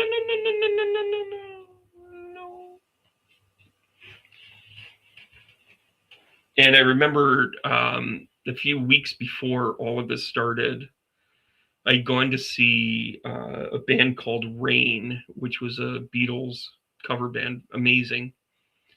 And they turn the theater into this big stained glass building. It's just emotional. It's just really well done during Let It Be. And I just was moved, right? I was just moved. I was like, wow, this is amazing. Amazing.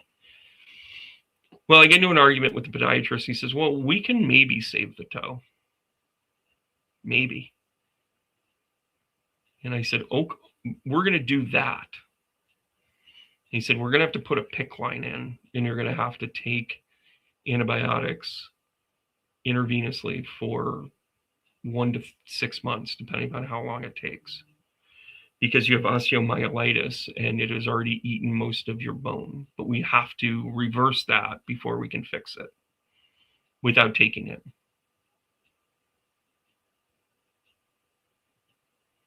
By the way, when I showed them the pinhole some 4 weeks earlier, they probably could have given me an antibiotic and it would have been done right there.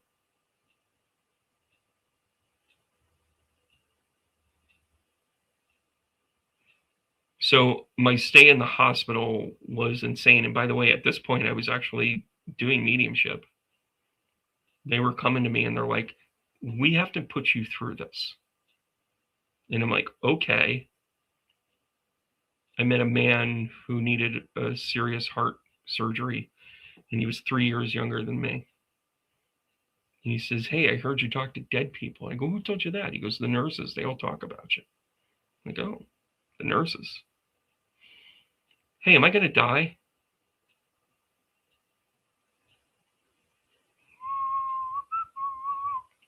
Well, I got bad news. None of us are going to make it, right? And he said, yeah, but am I going to die now?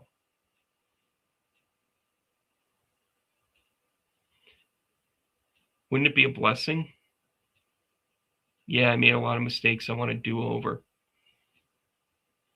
I wake up the next morning and they were wheeling him down. I never saw him again.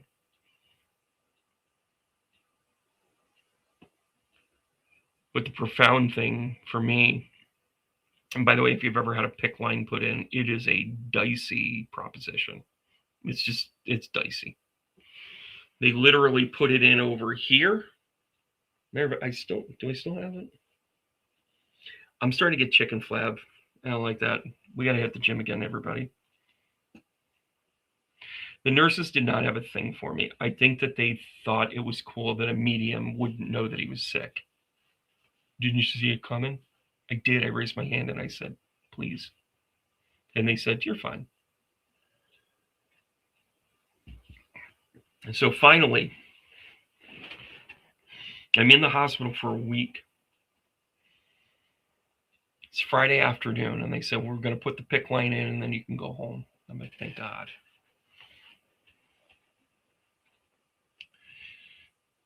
And the nurse comes in, and they said, this is the guy you want. The male nurse needed me, or I needed the male nurse, because the one nurse is like, listen. I go, isn't it just an intravenous thing and whatever? And they go, this is the guy you want. This guy is the guy that you want. And I'm like, okay, he's the one that I want. Noon, 1 o'clock, 2 o'clock, 3 o'clock. Yeah, they did diagnose me with diabetes at that point. Then I see him come in, and it's 4:30. And they even told me, they're like, if he's not here by 4, he might not be here because he's got to go. He's got to leave on time today, he told us. And in his own words of sacrifice, he came in, he goes, I got one more to do. He goes, we got to do this right out of the gate. And by the way, it's a dicey proposition. And he said, I'm going to need you to be really calm. And I'm going to need you to be just don't move. And he sits down and he goes, do you like music? And I go, yeah, something like that. He goes, well, I'm going to turn on, I got a little radio here. It's a nice distraction for both of us. I'm just going to turn it on. He goes, I got my playlist. Hope you don't mind it. Cool beans taco. I go, so long as it's not rap. And by the way, he was in his early 50s, really physically fit, white guy going, I feel the need to take care of your hair. And I opened up my arm. He starts to prep me. He does an x-ray. They go through all the procedure. He turns on the music. And it was finishing one song. And as he started to do the needle, he pushed it into me during Let It Be.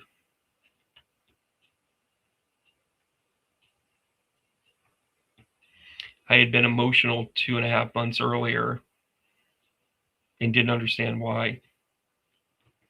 Here he is putting in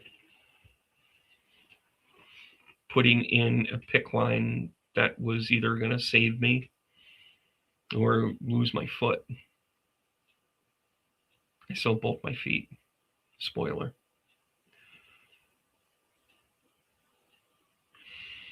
And and then I started to channel. I said, who's in Baltimore? And he's like, what? I said, who's in Baltimore? I said, my mother. That's why I got to go. I got to go see her. She's not doing good. Well, then let's get this one right out of the gate. And I said, you're going to make it. Don't drive angry.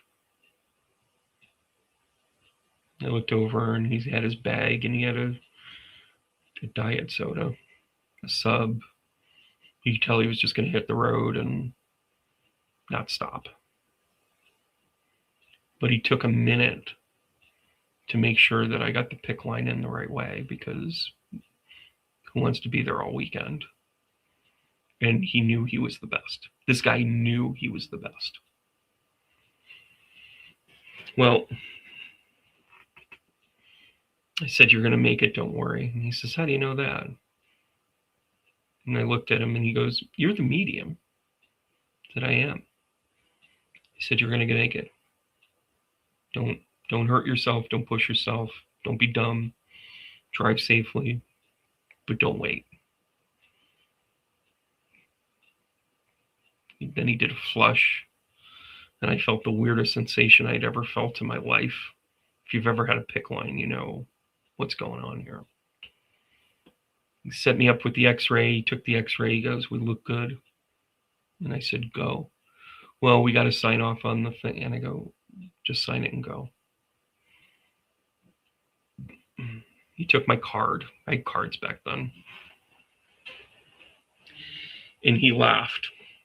He goes, "I don't know that I believe in any of this stuff."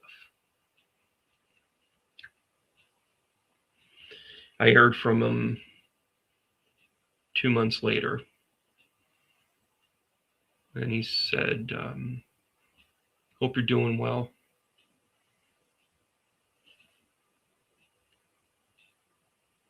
I still think about you and that you encouraged me to not waste any time, because I got there in time to speak to my mother, and she passed away shortly after I got there. And I wanted to thank you and let you know that you were right. And everything that we had a banter. Everything that you gave me encouragement was what I needed to hear in that moment. Thank you."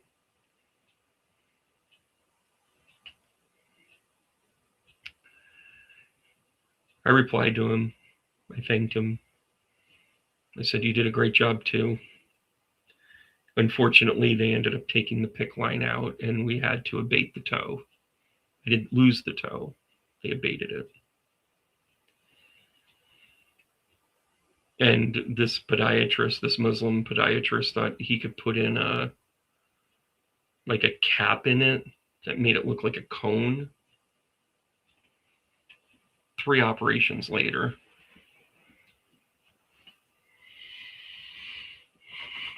but the PICC line ended up being a mood issue, but I was supposed to meet them.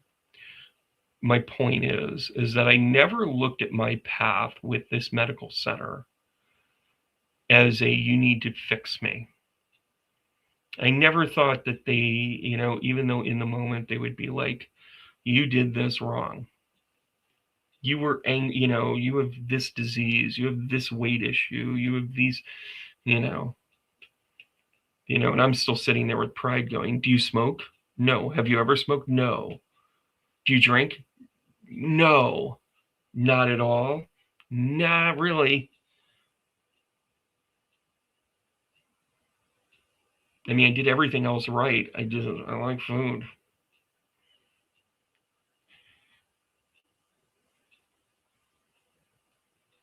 The challenge that I have with this is that I never looked at them as an adversary,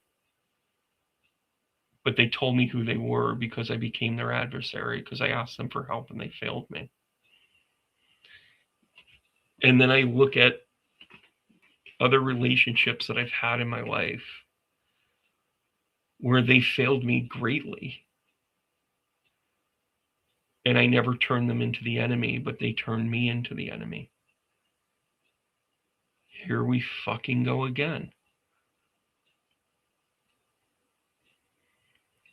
I will never, ever forgive them, or those people that decided to turn and make me their enemy, because they don't deserve that. You don't get to work your shit out on somebody. Albany Medical Center, you don't get to work your mistakes out on me and then not be held accountable. And this isn't about money. This is about getting it right. Mr. Russ, we realize that we probably should have caught that with your toe. This is what we did. We coached the third-year medical student and we gave them the prudence of extra tests and follow-up. Not, "Well, you're diabetic. You should have been advocating for yourself."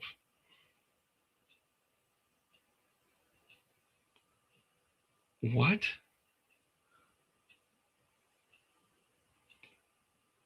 You know, we're being grifted upon by someone who is a pure predator. Donald Trump is a pure predator. There isn't an empathetic muscle in his body. Do I feel sympathy for him? On a weird level, sure.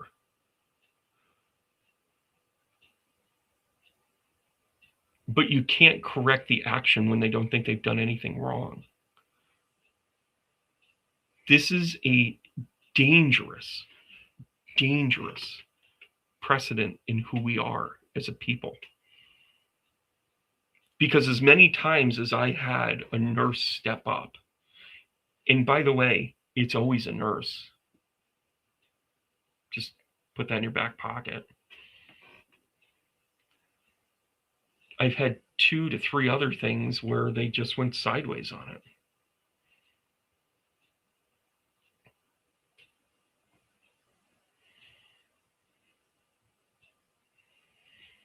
He has created this lexicon. By the way, there's a guy, and I cannot remember his name, but if you Google and look up weight discrepancies at Kroger's or weight discrepancies at Walmart, you will find his videos. He goes in to these stores, and you know how like all of these grocery stores are turning it into deli grab and goes. It's awful. They're freaking quarter-inch thick. It's not deli anymore. It's chunky. You almost have to get your own slicer now, which I'm not above. I will do that for a good ham. I had a turkey sandwich today that was to die for. Chef's kiss. Turkey, 2 days in a row. And this time I'm keeping it off. And he basically is embattled with these grocery store chains because he literally goes in there and says, well, we're going to take your cheese and we're going to weigh it. They're pre-printed tickets. Here's the problem. I'll be the organizational management design guy. They print out all the tickets. They put stickers on the bags, and then they have the employees just cut a bunch of pieces and throw them in there. There's no quality control whatsoever. Do you know why? Because the FDA no longer checks for that, because fuckface decided to eliminate that requirement of the FDA. They got rid of all of the people that check those weights and balances, so it's a free-for-all for these grocery stores. So on top of charging us way too much to begin with, they're now stealing from us on top of that because of the FDA. We're currently finding medicines on the shelf that are back into testing phase that should be pulled that aren't, because we don't have to follow the rules anymore because he said the rules don't count. There will be another train accident. I hope nobody gets hurt. There will be another train accident because they took off all of the guardrails in railroad crossings because we don't need them anymore.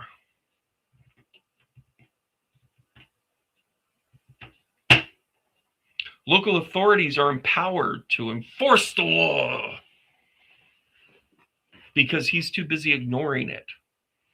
So guess what? They're over the top. I learned of a friend that had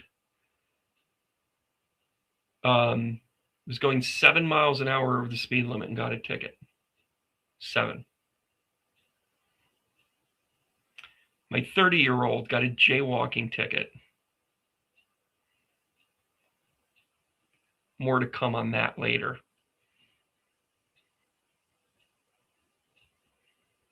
We're seeing the corrosion of the standards that we once lived by. The reason why the doctor can dismiss you is because they can find the slightest reason to say it's our right to refuse you.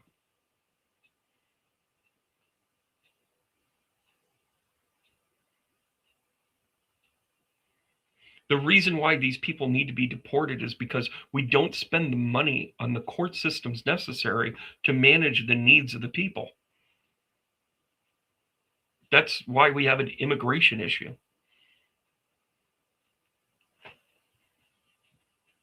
What did Mark Cuban do? I'm generally a fan. Oh, joined his personal RX scam. Really? Yeah, I'm not okay with that. I thought he was actually doing some cutting edge stuff.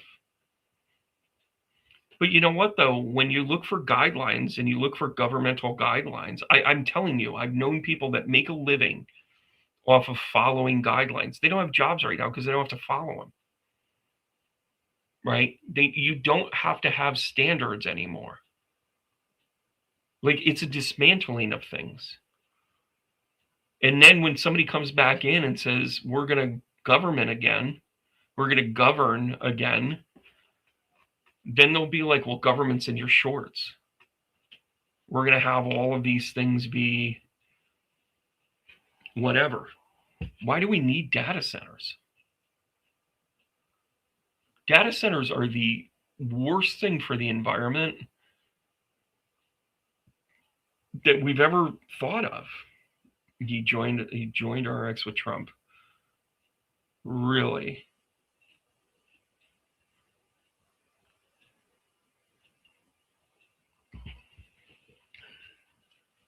Well, I'm going to go back to Rachel's reading.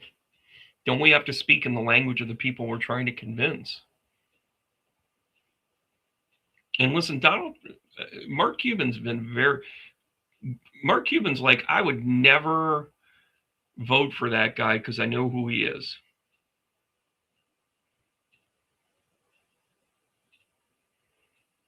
It's crazy. It's crazy. Let's do one more. By the way, do you guys realize that, like, remember how I was like bailing after a little after an hour? Yeah, the data centers in space are like cool. Really, Laura?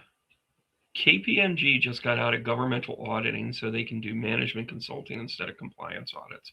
Yeah, there's no money in compliance anymore because there's nothing to comply to. Oh, I'm going to look that up, Ann. Oh, yeah, I've seen that too. All right. Are you still here, Monica?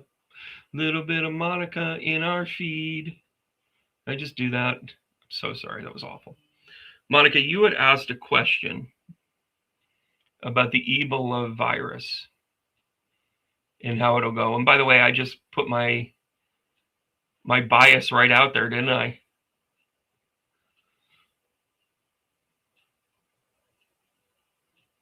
So this theme tonight was about Cher. What makes Cher so awesome? She's resilient. Her perseverance, her able to recreate herself. We have to take a little bit of Cher and be that for this country right now. We have to reinvent ourselves. We need a new look. We need a new angle. Oh, we can't do that. We got to double down and get it right. We've got to be able to look at the world and say, this is how we want our world to look. Cher did it. Cher did it over and over again.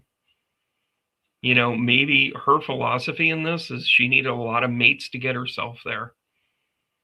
We need a lot of partners to be a good country, trading partners, allies, alignment, beliefs, cultures.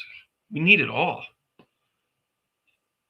We can't just hit one note and create a song every time and say, hitting one. I mean, literally, as a musician, Trump is hitting one note on a piano going, this is a song, this is a song, this is a song, this is a song. Well, do you have another song? I have a great one. This is a song, this is a song, this is a song. They hit one note over and over again, and it's the same not appropriate song. We have to figure out how to reinvent ourselves the way Cher did. Be resilient. Look at the problem and address it. Look for an opportunity and go in with both feet. Go all in. Push all the chips in. Every single time Cher pushed all her chips in, it paid off. Did she lose? Yes. But why? Maybe she didn't push all in. Maybe she had to learn those lessons. Maybe it was a fishing store that was supposed to struggle for a while till they found their niche. Maybe it's finding your voice into something, and maybe that's what we're doing right now. But I'll tell you this much. Where we're at now doesn't work because we have nobody to ask for help. And the things that make us great is that we're there for each other. And everybody's just worried about getting sued.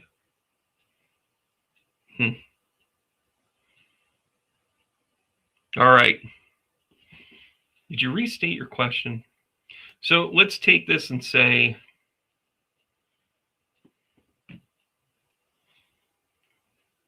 although I do like that Canada is still recruiting us actively and hard, I'm good. But I will visit. Will the United States government... Oh, yeah, and by the way, measles? No safeguards. Oh, you don't have to take a thing. Come on. Let us ask the question.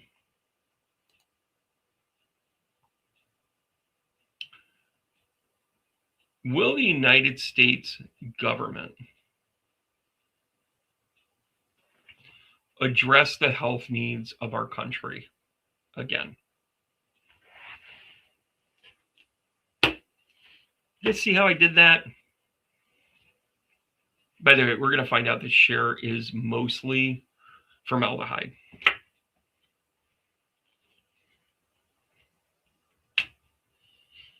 The upside down Ace of Swords, our thinking is currently backwards. We're going to do 3 here. We're going to do where are we at current? So this is not a good card for the United States government at all. Where are we at right now? We're saying, fuck you, I don't want any. Excuse my French. They're literally putting us in a position to be like, okay, we're going to walk away. They're making us leave the medical world. Do. Just like everything else that Trump touches, when the grown-ups come back home, we'll fix it. Will it be better?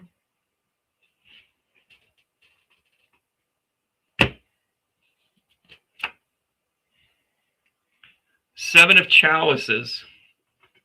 We don't really have a clear path, do we? I mean, we spend more money on medical commercials than we do on medical solution and research now. So guess what? The Seven of Chalices, the Seven of Cups right here represents the medical industry's need to play the shell game so they make money. They make money in everything they do, from the Band-Aids to the greeting, to the stitch, to the discharge, to the medication afterwards. You're going to tell me that I can't be your doctor anymore because you didn't show up for your visit. My billable hours are now tight because of you. Cards don't lie, guys. I love my work. We got to have intuition. Intuition. TNT, go look them up. The Eight of Birds, the Eight of Swords.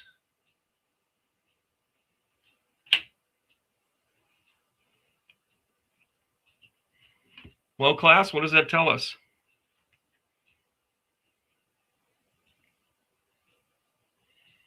That tells us that we have to use our intuition right now.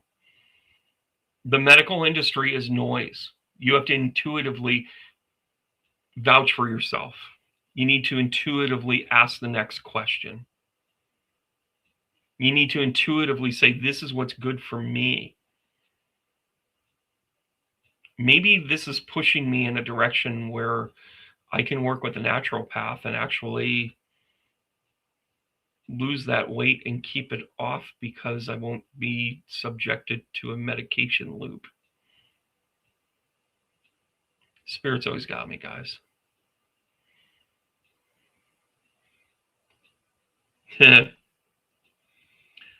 The entertainer, the solutions. Might I give you the knight that is slow but sure? The Knight of Pentacles is the confident and very capable and able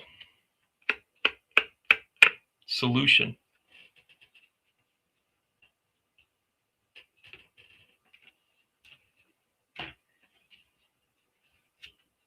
I'm going to give us the King of Wands at the top of this, along with the Six of Pentacles.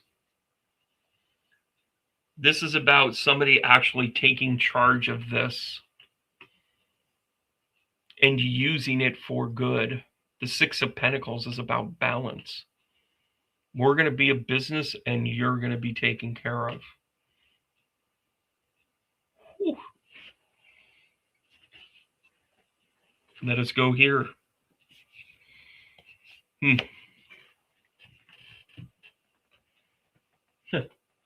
Paper tigers. Sure, you got a degree, but what does it mean? The medical industry is on fire. The grocery store industry is on fire. The Safety Board Commission is on fire. Education is on fire.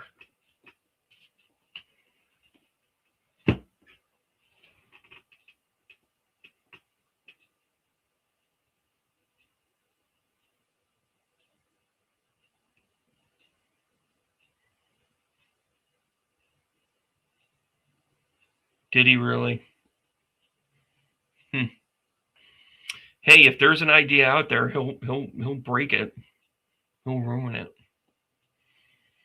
It's my bedtime. You know, one of the things that I've gotten back my health is sleep hygiene.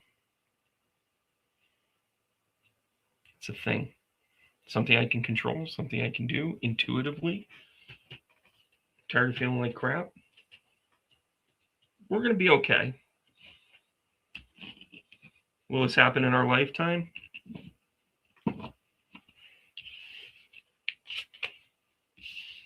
I'm tired. You know, this is the first generation that our kids will not be better off than we are.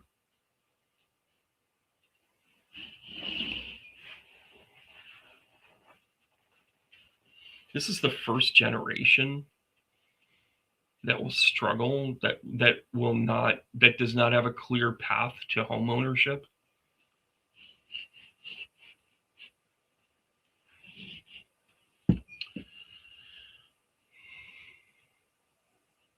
I'm sorry, how are we great? It just means that we got to take care of ourselves. We got to take care of each other. We can't rely on systems, governments. We can't rely on the police. That doesn't mean they can't do a good job. Can't rely on medical services. That doesn't mean there aren't good nurses and doctors.